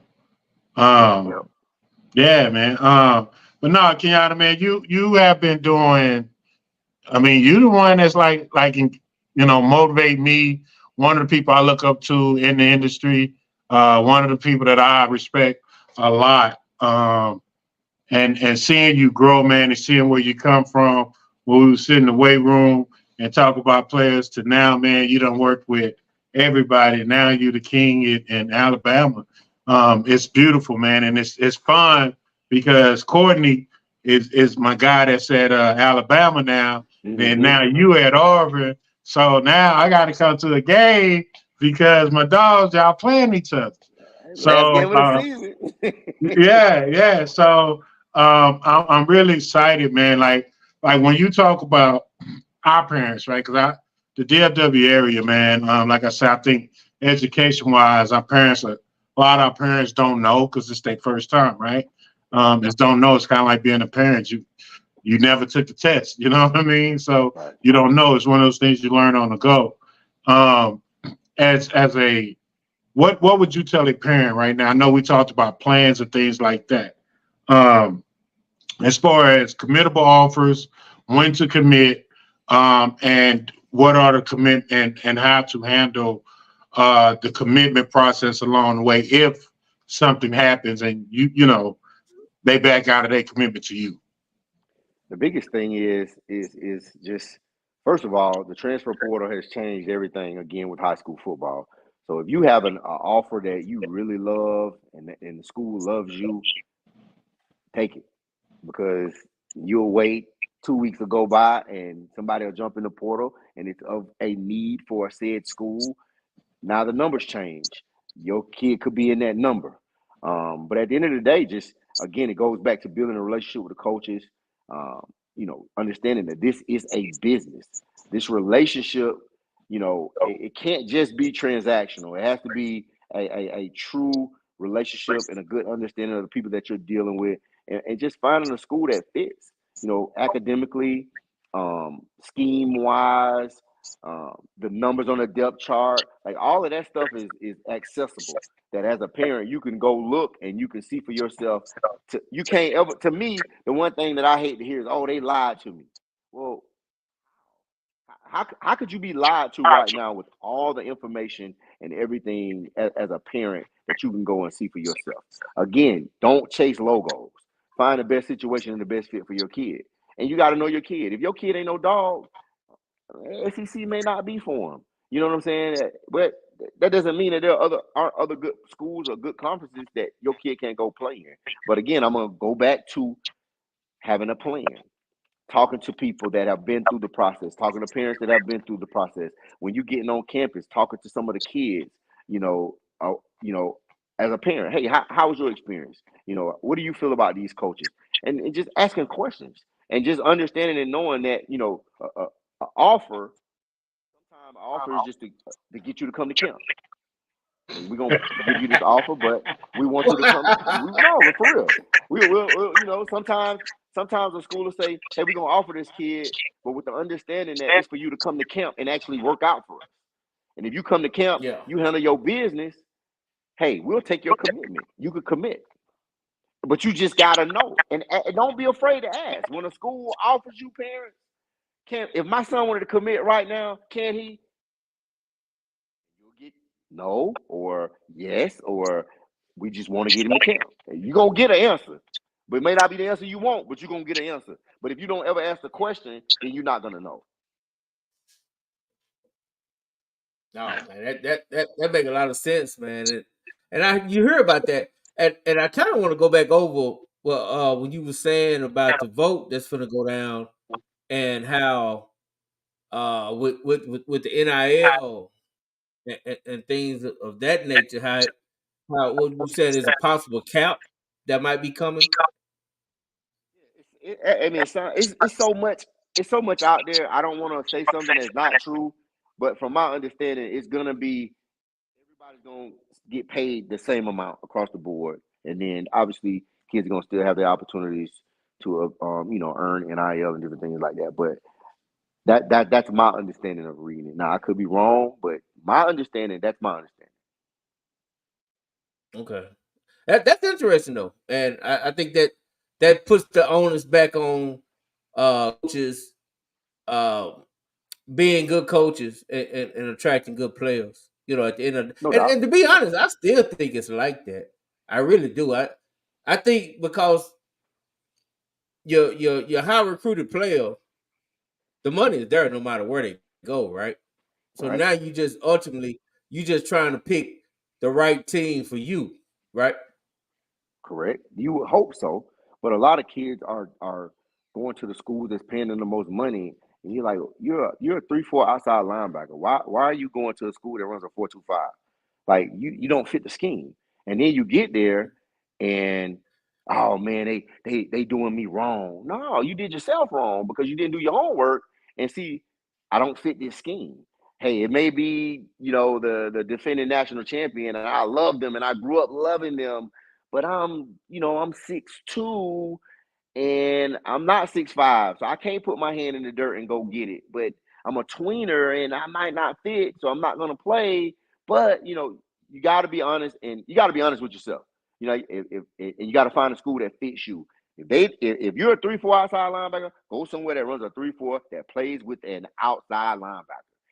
Don't go to a school that runs a 3-3 stack. You don't fit that. Don't go to a school that runs a 4-2-5. They may play with a nickel Sam, but you're not a nickel Sam. because you're not athletic enough to walk out over the top of the number 2 receiver and cover him vertically. You're in the wrong situation. So find the school that fits you. Find the scheme that fits you. It may not be the school that you dreamed of, but I promise you, you go to the right school, the school that fits you, the school that fits your skill set, you'll have a much better experience. Man, that makes so much sense. And why do you think is it just like parents and kids are just falling in love with the name, the helmet, the NIL? I mean, because to me, man, what you saying sound obvious, right? Like it's like, well, duh, you should do it, duh, but it's not happening. So why is it not happening? I mean, everybody has an ego. At the end of the day, like mama want to go to work and say, Auburn offer my baby. Yeah, but your baby can't play at Auburn. You know what I'm saying? And so, you don't want to say, man, we going to Western Kentucky. People are like, who? But you know what I'm saying? But Western Kentucky may fit your kid. Western Kentucky putting out them receivers that are dogs, that are actually playing in the league. But as a parent, it's not the appeal. It's not, you can't go to work and brag about, a group of 5 school. And it's just not the same. And so once you start getting all this attention, man, people are attention junkies. This is a microwave society. Everybody wants it now. They want what's best. And it's just, I mean, it's very hard for people to say, you know what, son? Yes, Michigan offered us, but we don't fit Michigan. We're going to go to, Sonoma State because that's where you fit. But people don't understand one of the best offensive linemen that ever played a game played at Sonoma State. You know what I'm saying? Larry Allen. So, right. You just gotta. Hold on, Kenyatta. So you mean to tell me that Michigan recruits so bad that they can't recruit a kid that fit better at Sonoma State? That's not what I'm saying. You the second person on this podcast tonight that took a shot at my alma mater. Hey, listen. One of my kids that I coached from youth football, Trente Jones, won a national championship at Michigan this past season. So go blue. So talk respectfully on our school, and if you want to use us in that scenario, you need to talk about Boston College. Hey man, listen. What I was saying was, if a kid may not fit Michigan, that's all I was saying. He may be too small. But you said he wouldn't fit Michigan, but he fits Sonoma State. Like that's a big difference. No, but I was speaking from a parent standpoint. I know. I'm messing with you. I know. But hey, Coach Watson, the homie Lamont, who absolutely got a dog for a son at DeSoto. So tell your coaches stop by DeSoto when they're in Texas. They already know that. But said, why do coaches recruit kids that don't fit their scheme? To me, I would give my opinion before you answer it. I just think it's called collection of talent, and you want to grab all the best players you can and then figure it out later. I don't agree with that. I think that so when we as we're building a recruiting board, the first thing that you try to do is find kids that fit your system, fit your scheme.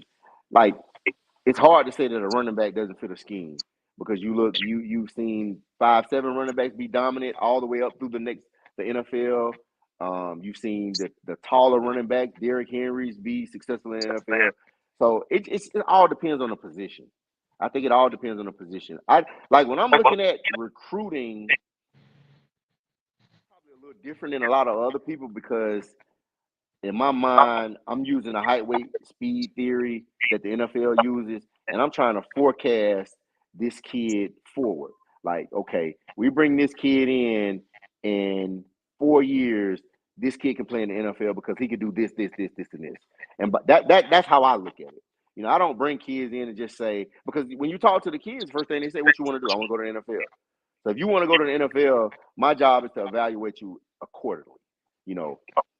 Height, weight, speed, do you fit this scheme? And how can we help develop this kid to get to the next level? Well, that's what I'm saying. So why, like you said, if a kid don't fit Michigan, why is Michigan recruiting that kid? I can't speak for Michigan. See, don't do that. Don't do that. Don't do that. I don't think, but again, I'm messing with Will. I don't think I really. You're looking at. You'll be shocked at how many times we'll watch a kid and he's a really good football player, but we'll say, you know what, he doesn't fit what we do. He may be an inch too small, or he may be really stiff, or man, this kid is a heck of an edge rusher, but he's a little too short, and he doesn't do this. He doesn't fit. So I'm telling you, being in the schools that I've been in and the meetings that I've been in, we're trying to find kids that fit what we do. Yeah. Yeah. And I think a lot of that too, though, Kenyatta, it's a lot of it too is lazy coaches. A lot of these schools really don't have a true, like, to me, when you talk about recruiting and you talk about bringing guys in that's going to fit your program that can help do what you need to do, I think, you need to have an understanding of who you are and what you are, right? So I think a lot of times, a lot of coaches go to these schools, like you say, where Coach was on there earlier, talking about they come in these schools with these rival papers. Well, sometimes you got to be willing to stay up late and watch film. Sometimes you just got to dedicate an hour a day to sit down and watch film, because there are a lot of really good football players who fit more what you do. Yeah, that you just all of a sudden found them out of nowhere. Because they got the size, they got the speed. They just might be at a program that's not very successful. And a lot of times, I think a lot of coaches don't spend it that lazy. I'm just gonna say that when it comes to recruitment. You gotta see sometimes you gotta see what's not on film. Yeah. You gotta be able to say, okay, he's doing this at this program because they need him to play quarterback, but he's really a safety. Or man, this kid is playing center, but he's really a tackle. But you don't see him do it, but you got to be able to forecast. How do you do that? Okay, you got to look at his movement. Does he have the length to potentially play the position? You know, is he firing out his hips? There's different variables that you look at to kind of try and see. But to me, a good recruiter and a good evaluator has the ability to see what's not on film. Yeah, I agree with that 100%. I think it's huge, man. I think a lot of times, people get caught up with names, right? You know what I mean? And I do think that sometimes a lot of them, you at Auburn, so it's a little different for you. But I think sometimes they get caught up on sizes, right? You know what I mean? The measurables. Sometimes the measurables are I would like to say, is a starting point, right? They're not the end to be all. There's just, okay, what do I got that fits into this? And then along the way, you'll find guys that don't fit into this, but they're football players and they're highly productive and they change the game. Like Will Carr. Thank you, sir. You're far too kind. But they change the game, you know what I'm saying? And then those guys, you'll notice because they play a lot bigger than what they are. So you see their size. Now, there are some guys that you just, it's just kind of what it is. Like, they can be highly productive. They're just not what you need, right? So it's like me and J-Mac had this conversation all the time. We'll see a guy here and we'll be like, man, that dude here, he balling, he this, he that, he that. Man, why he ain't got no offers? Kid at Carter had 2,400 yards rushing.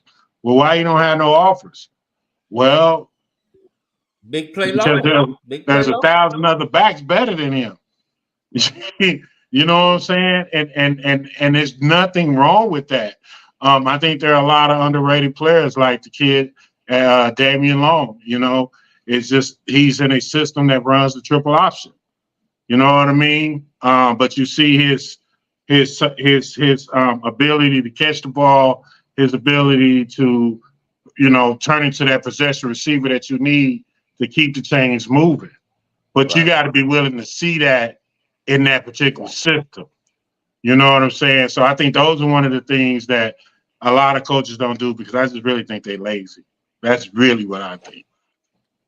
That's just me though, Kenyatta. I just tell you, they ain't gonna get on the road and drive 3 hours and hang out in Grayson to get two kids that he really, really wanted. You know what I'm saying? And no, they're not gonna do that. You know what I'm saying? They'll rather. A coach told me I got to go visit every school. Well, I got to go visit every school. There ain't no balls in every school. Yeah, but here's why you go to every school, because when they do have that one baller, you were the only coach that came by and showed that, hey man, I just stopping by, coach, just to show some love. You're gonna be the first one that coach pushed you to. So you always just show, Yeah. you show Okay. that courtesy. Okay. Okay.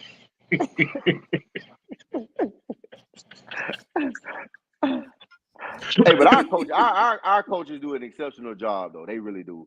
The guy I've been blessed to work with a lot of really good guys at the three schools that I've been at that they really do it the right way. They really do. They really do. I got to give them credit. They really do it the right way. Coach, I got a question though. And I know it's Auburn was heavy in the portal this past off season. Now, is that because y'all was kind of behind the chains? Or why was it heavy portal and not heavy high school recruiting?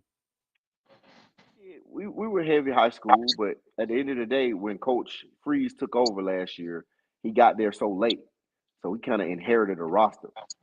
So when you inherit a roster, not to the fault of any of the kids, some of them may not fit your scheme. Maybe some of the kids that were inherited, he would not have recruited to get done what he wanted to get done. So you kind of gotta, this is the day and age of college football. You don't have 10 years to build a program anymore. You 3 and done, 2 and done. We've seen some be 1 and done. So you got to win now. And so what he did was, when he first got in, yes, he had to kind of pull and patch and get some things together. But this last high school recruiting cycle, he went really heavy as far as high school. We got 2 of the top wide receivers in the country, and Perry Thompson and Cam Coleman, who both you're gonna see on Saturdays just do absolutely amazing things. So we had a good nucleus of guys, but you have an opportunity to go and build a quicker roster in the portal. You kind of gotta do it. Well, yeah, that's. I mean, I was just wondering. Yeah. Oh, go ahead. I'm sorry, Jim. No, go ahead. No, I was just wondering because I knew they was heavy in the portal recruiting, but I also know Freeze had just got there. So, but I'm just saying, it's the plan is to get back to build, because this is the thing, Coach. My theory is, I believe championship teams build from high school, and they cherry pick from the portal. No doubt. That Coach Freeze, that's what I believe. His message has been he wants to build the program through the high school. Absolutely. Okay. Well, that's why I was at. I knew he was new, but I was just wondering, is that where we're going back to where you're building the foundation with your high school players developing and cherry picking on the portal. Correct. But yeah, his biggest thing is, Coach Freeze said it, that he wants to build through high school. Okay. Now that being said, what is your I mean, we heard some of your thoughts on the portal. But do you think kids are giving up too fast on development? Is the reason why it's so important here? Or is it schools? Is it schools telling the kids to leave?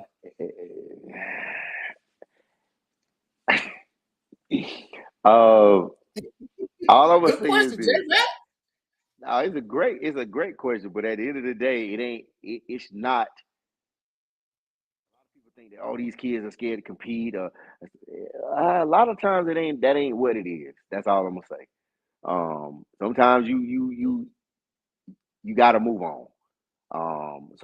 And I hate it when I hear people say, "Oh, these kids, I'm so sick of these kids. They scared to compete these days. They don't want to wait their turn and all that stuff." sometimes you ain't given a choice to wait and wait that turn. And I really want people to understand it. Like, I have a son that still has to go through the college process, and that's why choosing the right school is of importance. But all the time, it is not kids making bad decisions. I'm gonna leave it at that. Oh wow. No, hey, you're right. Because there's a lot of times these coaches be ready to get these jacks up out of there. I've been around coaches ready to get the jacks up out of there right doing training season. Fall camp. You know what I'm saying? Like they could be a freshman, and coach be like, and right after their first spring. Like the thing is, man, I'm just gonna be honest. College coaches don't have that time no more. There's no 3-year guarantee. You know what I'm saying? If you look at historically, when a new coach comes in around year 3 and 4, is why you always see it when a new coach comes in after coach been fired after 2 or 3 years. That next coach come in like Tom Herman did when he took over for Strong and won. Those kids had already grew up, and now they're seniors. And now you have kids coming behind them that you've recruited that's building your program. Coaches don't have that opportunity no more. So a lot of times now they got to go and win now. So why they attack that portal the way that they do, because they don't have that time. But Kenyatta, man, I'm just telling you, because me and J-Man talk about this all the time. These programs like Alabama, Michigan, Georgia, and Auburn about to be, it's those programs that recruit them high school kids and develop them high school kids and recruit the right Jimmys and Joes. Those are the programs that's going to win championships. The ones that live in the portal are not going to win championships. It still is about high school recruiting. And I tell people this. All people ask, "Oh man, they hit a transfer portal and they go crazy." And I'm like, I'm telling you, you still have to build through the high school. You have to. You have to. You have to. Because there, a lot of times when a portal happens, there's just not as many good players in the portal that you think. Okay, so you go find the high school kids. Go find them. They there. I promise you. And that's what I was trying to tell people. It's like when you get into the portal, it's levels to the portal. It's the high value free agents at the top. Okay, them the high value guys. It may be about 4 or 5 of them. They sit right up in there. Drop off. It's typically your big time quarterback, wide receiver, O lineman, D lineman. Them top 5 right there. Them difference makers. They was all American somewhere else, all conference somewhere else. Power 5. Now they're available.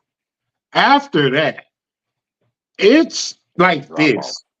Right. And then after that, it's like that. So once you get to that, you might want to go ahead and go with the high school kid. Correct. No, it's just, but now I will say though, Kenyatta, a lot of these kids are leveling up. So how do you look at that, and how do you value a guy coming from a smaller program leveling up to a Power 5? Like, how do you identify what that guy looks like? Well, there's nothing wrong with that, because you look at a kid that may have come out of high school and just physically wasn't developed. Wasn't as big, wasn't as strong, wasn't as fast. Kid goes to college, grows 2 or 3 inches, has a growth spurt, dominates that level, and it's time to move up. And there's nothing wrong with that. There's nothing wrong with that at all. It happens. You see that happen a lot. Do y'all look at guys like that? Absolutely. You see guys all the time that dominate the level that they're at, and they move up, and they're still really good players at the Power 4 now, Power 4 level. There's nothing wrong with that. What's the thing about Power that portal 4? is this: it's only 4 conferences now. It's only 4 conferences. It's no longer Power 5. Okay. But the thing about the transfer portal, it gave kids an opportunity to do the same thing that coaches leave. Coaches leave for better opportunities.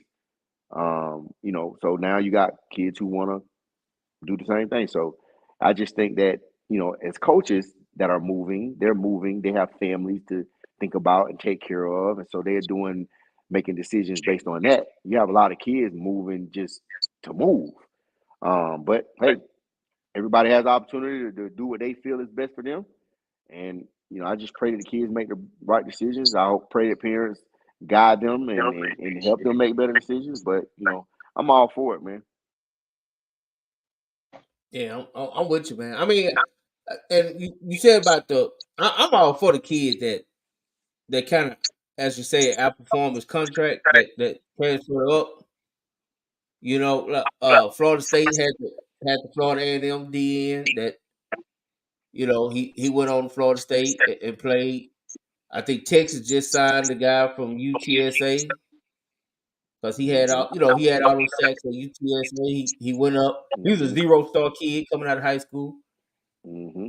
And dominated, and he get to go up.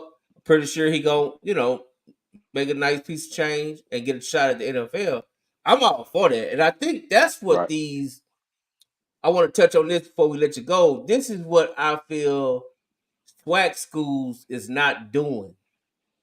That should be the selling point for me. Is come here. We could develop you for a couple years, and you know what? You could go up. You could transfer up if you develop. When we finish, you excel. You could go up. But that's hard to tell a coach you're gonna lose your best player to go play somewhere else. Because at the end of the day, But this is that's how I see reality, my is it family. not? It is, but Hey, you got to it's keep still bringing hard them to in, say. coach. You got to keep bringing them in. Willow did it. Hey, Kenyatta, I did it. How do you think? Listen. How do you think I got all them cats that I had 5 to level up? You got to think about it. Tion Dollar leveled up. Tank Dale leveled up. Cushion at Florida State leveled up. Who else was it? OJ Hilara. You know what I mean? So, can I ask you this? How many coaches at the lower levels truly want to lose their best players every single year? Not very many. No, you don't. But here's what you're risking. You're risking getting fired anyway. So, but if what you're saying you is, ain't gonna get fired. Huh? If you winning with your best players, you're not gonna get fired. But if I can win, but I won with my players. I won with my players and they leveled up.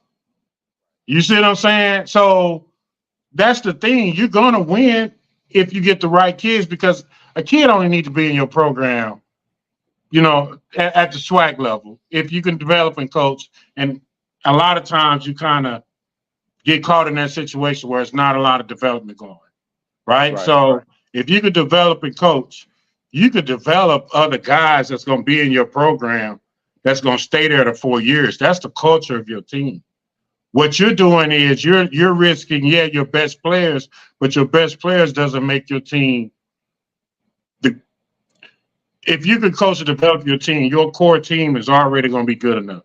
Your best players is what makes you different. You can still win with your core team. You're not going to have those same 4 guys that I just named every year. But there might be some of those same guys that may say, hey, you know what? I'm going to stick it out and I'm going to stay. You know what I'm saying? And that may happen. And if the guys that level up, you're going to get better talent coming in. It helps with recruiting. It helps with recruiting for sure. And then that's the thing, man. I mean, and I'm such an advocate for SWAC and HBCU football in general, because I think our kids, if they actually had an opportunity, the guys that you need to level up, if they get those opportunities to play in those games, that atmosphere is unbelievable, and it's something they get experience that you don't really get a chance to experience, right? And then once you leave there and go to these other places, you have a good time and level up and play. Tank in the NFL, a lot of these other cats had good careers. No doubt. Yeah, I mean, to me, that's how I would look at it, because I mean, we just saw this past NFL draft, 0 SWAC players got drafted. So you know what good is keeping it for 4 years anyway? Right. I got you. You know what I'm saying? So why not just get out there and try to develop you some kids that, you know what, other programs might want. Yeah, they might take them after 2 years, maybe 3 years, but we're gonna do some winning before he leave because he's a baller. Because No, Terrence a I baller. get what you I get what you're saying, but Will, you know, a lot of guys that ain't their thought process. Hey, That is not their they thought. ain't gonna go for it, man, and they ain't gonna like it, man. You know what I'm saying? And they gonna fight it tooth and nail, right? No doubt. No But doubt. check this out though. If you ain't won since and you ain't winning, what difference does it make? Clearly, what you doing ain't working, That's all No I'm doubt. saying. right? Like, You still living in this portal, and they going to get all these portal cats, and they think these portal cats gonna make a difference. It ain't. Yeah. It ain't that's gonna what I make a don't understand. difference. Like, like, That's what I like, don't understand. like you got a few teams like FAMU took advantage of the portal last year, Mm-hmm. and had a really good season. Dion took advantage of the portal and got to the championship game, but he lost both years to a traditional MEAC school. Right. You know what I'm saying? So at the end of the day, yeah, I can get a couple of transfers that might make a difference, right?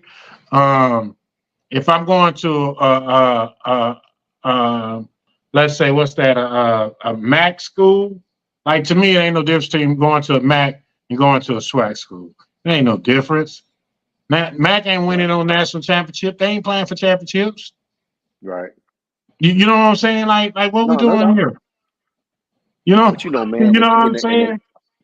it's in the mind of the kids and the parents. Yeah, but like you say, hey, babe, my son going to Miami of Ohio.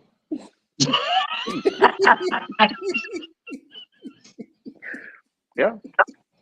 I just been I'm No. you know, I just think that every kid, you know, transferring, you know, it's an extenuating circumstance. Everybody has their own reasons for doing it. When my son left Texas, he had to go.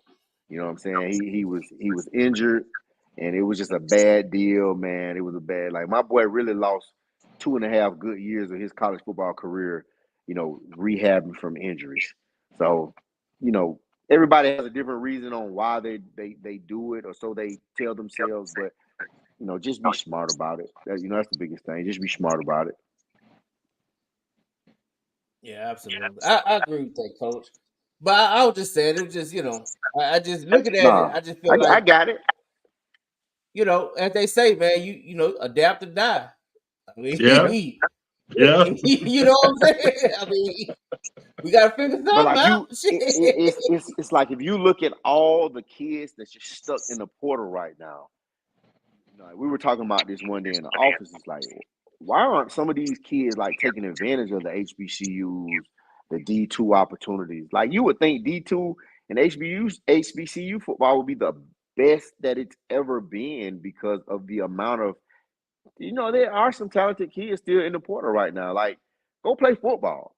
Because again, if the dream is to get to the NFL, they're going to find you. They're going to find you. They can't find you if you sit in the portal. You know, so I mean, again, man, I just think people aren't doing their homework before they're jumping in. They're thinking like we're just gonna go in and just gonna get, you know, picked. But you know, people have numbers are limited around the country. But I just don't quite understand why like more kids aren't taking advantage of the HBCU and the D2 opportunities. That's just me. If you're good, you're good, right? Yeah, No they doubt. probably They're gonna said, find you. yeah, they gonna find you. Wherever They're you gonna at, find you. J-Man. Sure. Well, Sure. that need to be. They just need to be pushed more. I mean, I don't understand. Like, if you go to these big schools, my whole thing is unless you pushed out, man, just go and get the degree. Like you say, a lot of people in the portal and they are semester away or you know, Mm-hmm. whatever, you know, 2 semesters away from getting that or whatever. You know, just go and get it now. You know, because you're probably gonna transfer down anyway. But that should be to me, man, just again from a parent standpoint, that should be the one thing that's driven in your kid head from the time they get in high school. You're gonna get this degree. If you get the shot to make it to the NFL, great. It's icing on the cake, man. But there's so many unbelievable professions right now. There's so many different ways to make a really good living. Like, you know, some guy, man, and you know this, Will, man, by the time you finish with college, man, it really, I don't care if you're a good player or not. You be questioning whether or not you want to continue to put your body through this stuff, man. Because it's a lot. It is a lot. But, you know, do not leave without getting a degree. Like, that's non-compliant. Like that, don't leave without getting your degree. Whatever you got to do to get your degree, get your degree. Hey, man. I tell you what, Coach, you're getting a lot of salutes in the comment, man. They're appreciating the knowledge that you're dropping. A lot of people that's listening, they got kids that's going through that process. So just do your homework, parents. Do your homework. Do your homework. Ask questions. Talk to people that have been through it. There's no such thing as a dumb question because this is your child's life. Ask the questions. You know, find out when you go to these camps, right? Like one of the things I did with my kids when they were in the 7th and 8th grade, we were going to college camps. People were looking at me like, "What are you doing?" Like we wasn't going to compete. I was going to learn the drills. So that when we came back that off season in the 9th grade, all we did was train for these drills that they do at the camps. You learn that you're gonna have 10 minutes between this drill. You got to be able to do this. You got to learn to do that, and it's fast paced. If you just show up and don't know what's going on, you're gonna be lost. But there's so many different ways, man, to be ahead of the game now. It's just like, and as a parent, like we got to use all resources. So shows like this. You know, where we're talking and giving out free knowledge. We ain't charging nothing for this.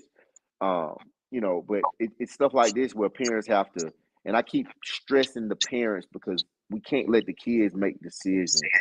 Again, you hear parents say all the time, well, my kid chose to go to Oregon. It was his choice. It ain't his choice. He chose to go there because they got cute uniforms, right?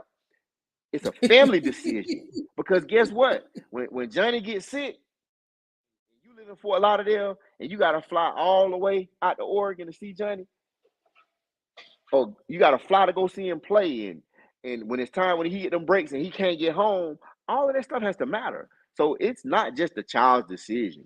It's a family unit decision. You got to put all of that stuff into comparison. You know, how we going to get to you if something happens? How we going to get to your games?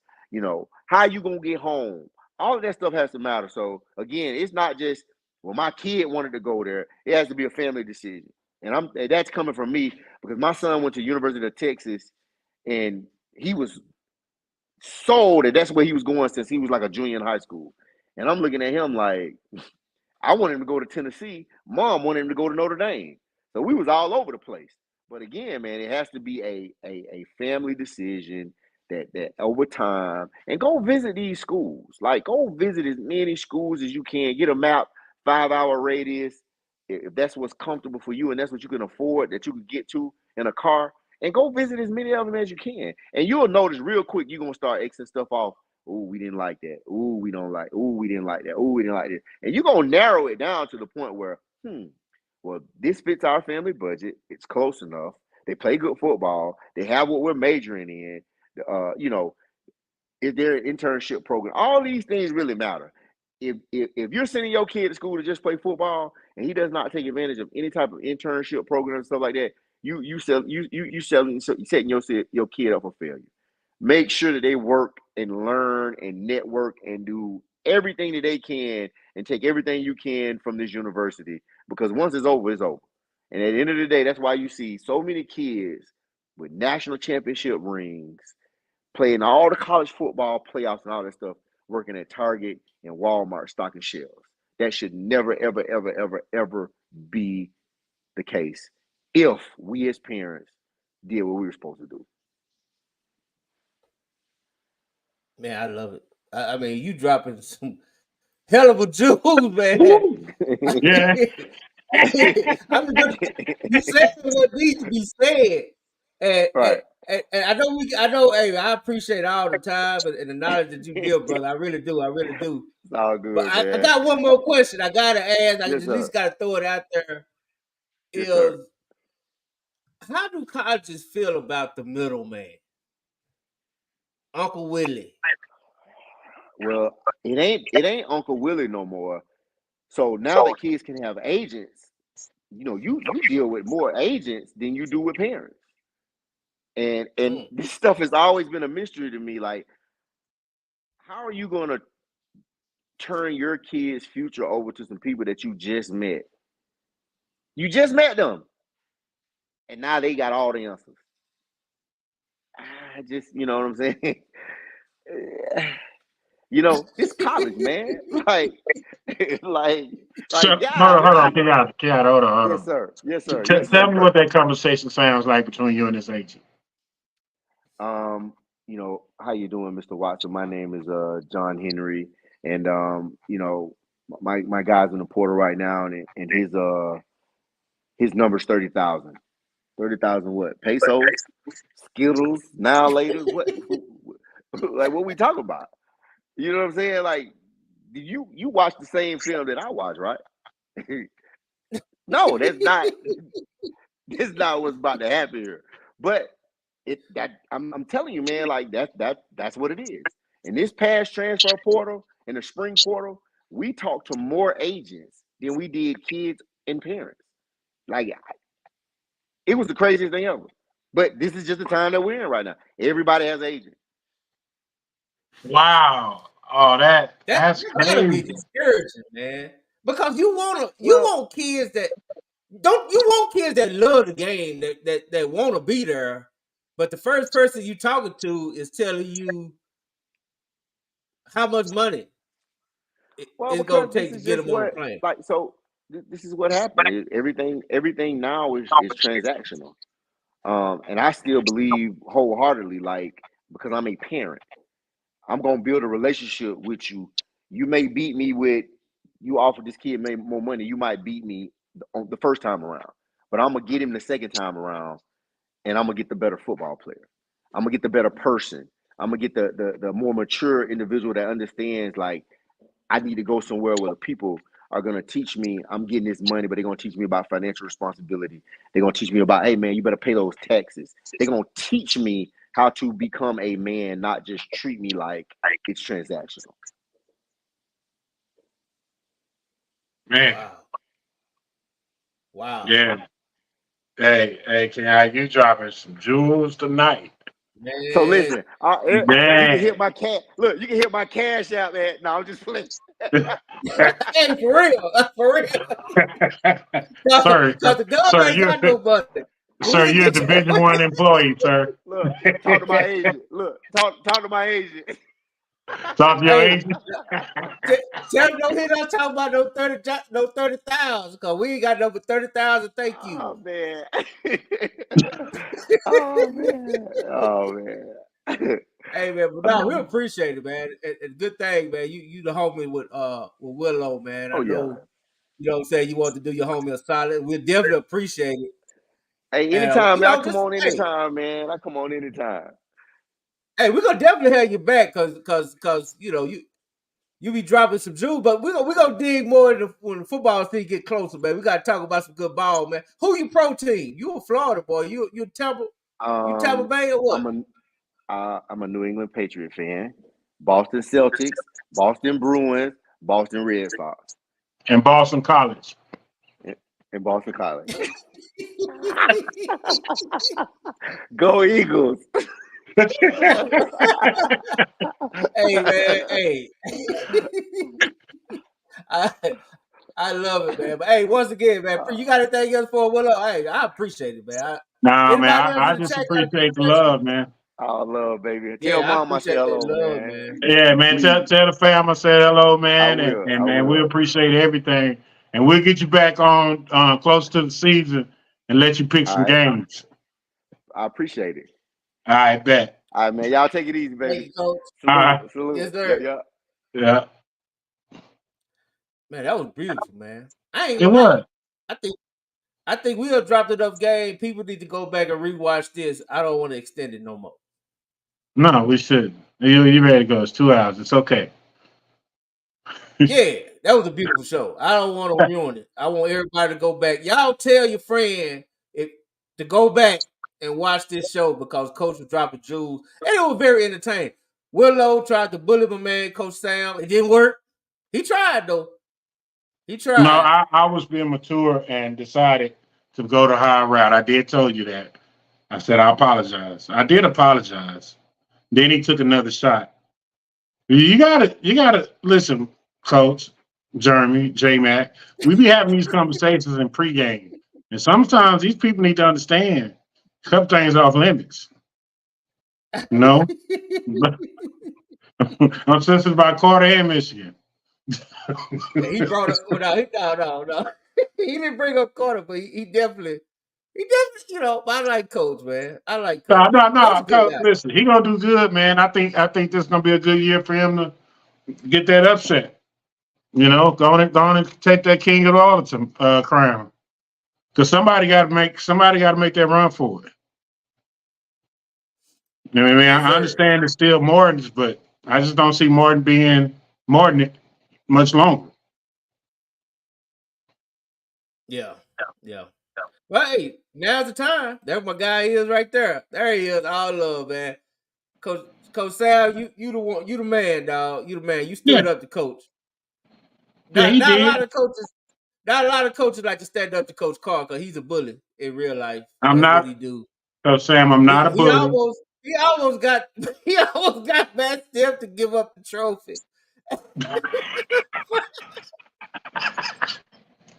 Hey, man, he looked at me like I was serious. I'm like, no, man, I love Matt. That's my guy. Shit, I was just fucking with him. I was just messing with him. I said, I hate that M in your name. I was just going, K-Dot, not like us. Wop, wop, wop, wop.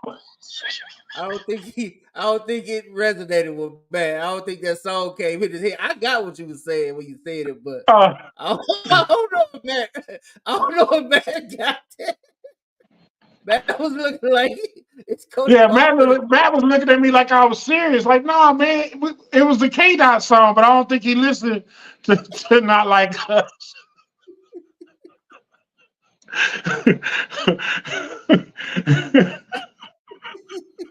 Hey man, great show again, man. We'll do it again on Wednesday. Hey, shout out to the Mavs, dog. Mavs up 3-0, took care of business. Let's go, baby. What you think, Willow? We sweeping? Oh man, hey, listen. Before we get off this show, I was trolling my cousin this weekend about Anthony Edwards, right? In the Mavericks game. And they said, yeah, man, everybody need to start comparing Anthony Edwards to Michael Jordan. And I said, well, why? And they was like, man, he ain't like Mike. So I'm asking people in the crowd, out of the audience, and I said, y'all can look at me like I'm wrong. I said, at the age of 22, in his third year in the league, he is better than Michael Jordan. That is absolutely a true statement. And people say, oh, no, you can't say that. You can't say that. He ain't got no dog in him like Michael Jordan. And then so my question was, J-Mac, he has dethroned the two-time MVP of the league, the defending champions. He's in the Western Conference Finals. He may be down 0-3, but at his third year in the league at 22 years old, he is doing something that Michael Jordan didn't do. Period. Absolutely. That's just facts. Absolutely. Now, it's hard to project what's going to happen in the long run. You know what I'm saying? Mike is Mike, and we love Mike. That Mike's my GOAT. But at that particular point in time where they are in their career, he has done something that Mike didn't do. And that's okay for us Georgia fans. I don't like the Jordan comparison. I think he's more D Wade, but that's just me. Well, I would say I don't know what he is. I'm just enjoying Anthony Edwards, and he went baseline on my man in this game. He's unbelievable. But I just think that, man, you got to look at the Mavericks and what they are. Guys, they are fun to watch. And, and they play like J. Kidd. The way they move the ball around, the way they look for the open person, the way they make the extra pass, you know what I'm saying? The way Kyrie and Luka throwing lobs. If you look at that Mavericks team, Lively is like a Tyson Chandler, you know what I'm saying? And Tyson Chandler is his mentor. So if you started looking at Lively the way he played, did he come back from that head injury? Do you know, J-Mac? Who? Which one was it? Lively. Did he come back from that head injury when he got hit knee in the head? He came back? Yeah, I think so. Yeah, but I think they played the other guy. Yeah, but the way Lively has been playing, man, I absolutely enjoy the Mavericks, and I don't see nobody being able, even with Boston coming into town, there's no 1-2 combination better than Kyrie and Luka in the playoffs right now. None. No. And they got the best supporting cast around them. Everybody knows their role. No, they do. And I stand corrected. Lively didn't come in. He didn't come back. Oh, okay. No. Hopefully he'll be ready for next week. I mean, for the next game. He might be in concussion protocol though, bro. He might have to sit out to cut 2 or 3 days, or maybe even a game. Because that looked bad. I hope not. I'm pretty sure he was concussed. So we just need to keep my man in our prayers, man, for real.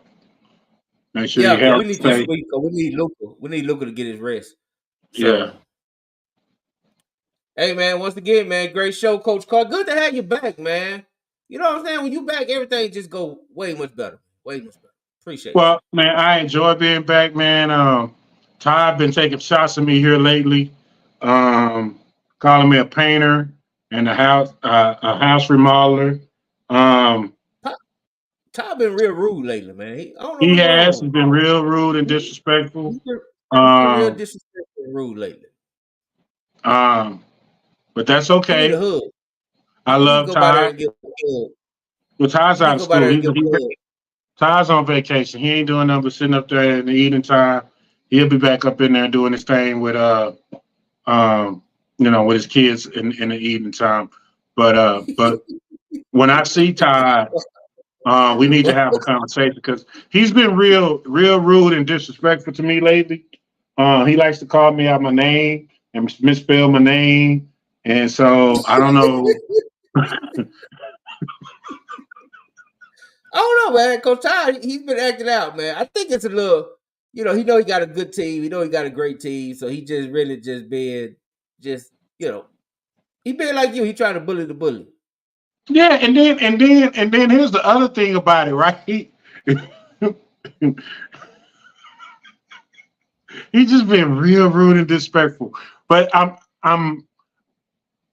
Ward has been gone. We haven't been able to see Ward. I haven't seen a Ward sighting.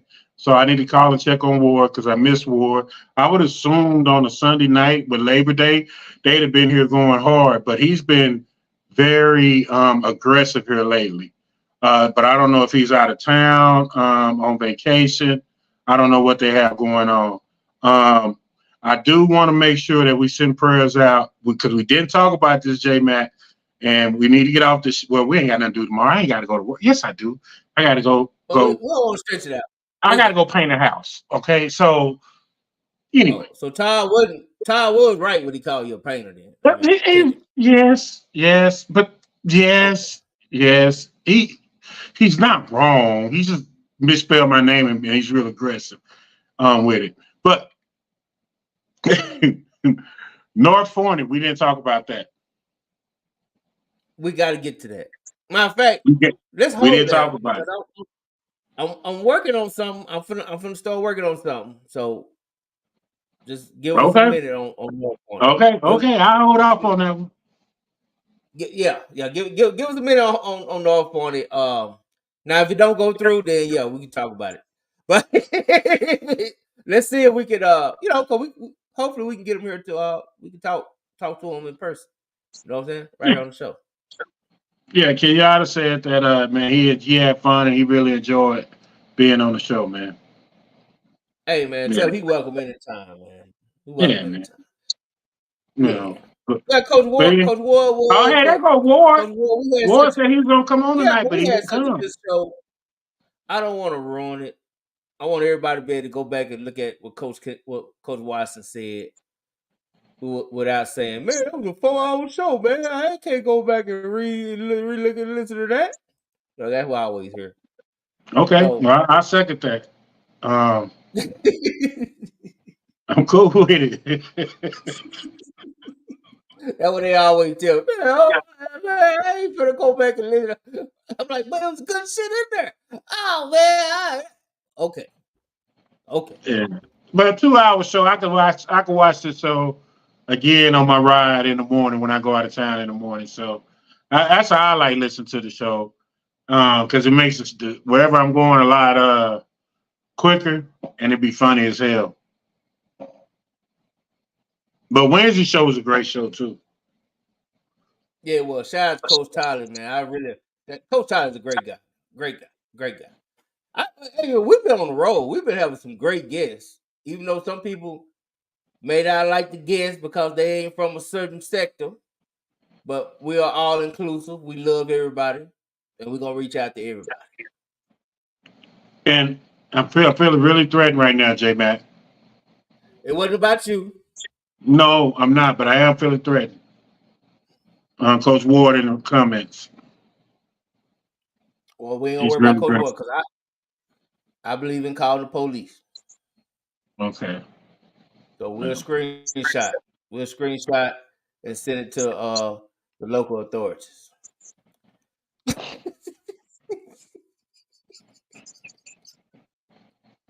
Peace out, bro. Watch this.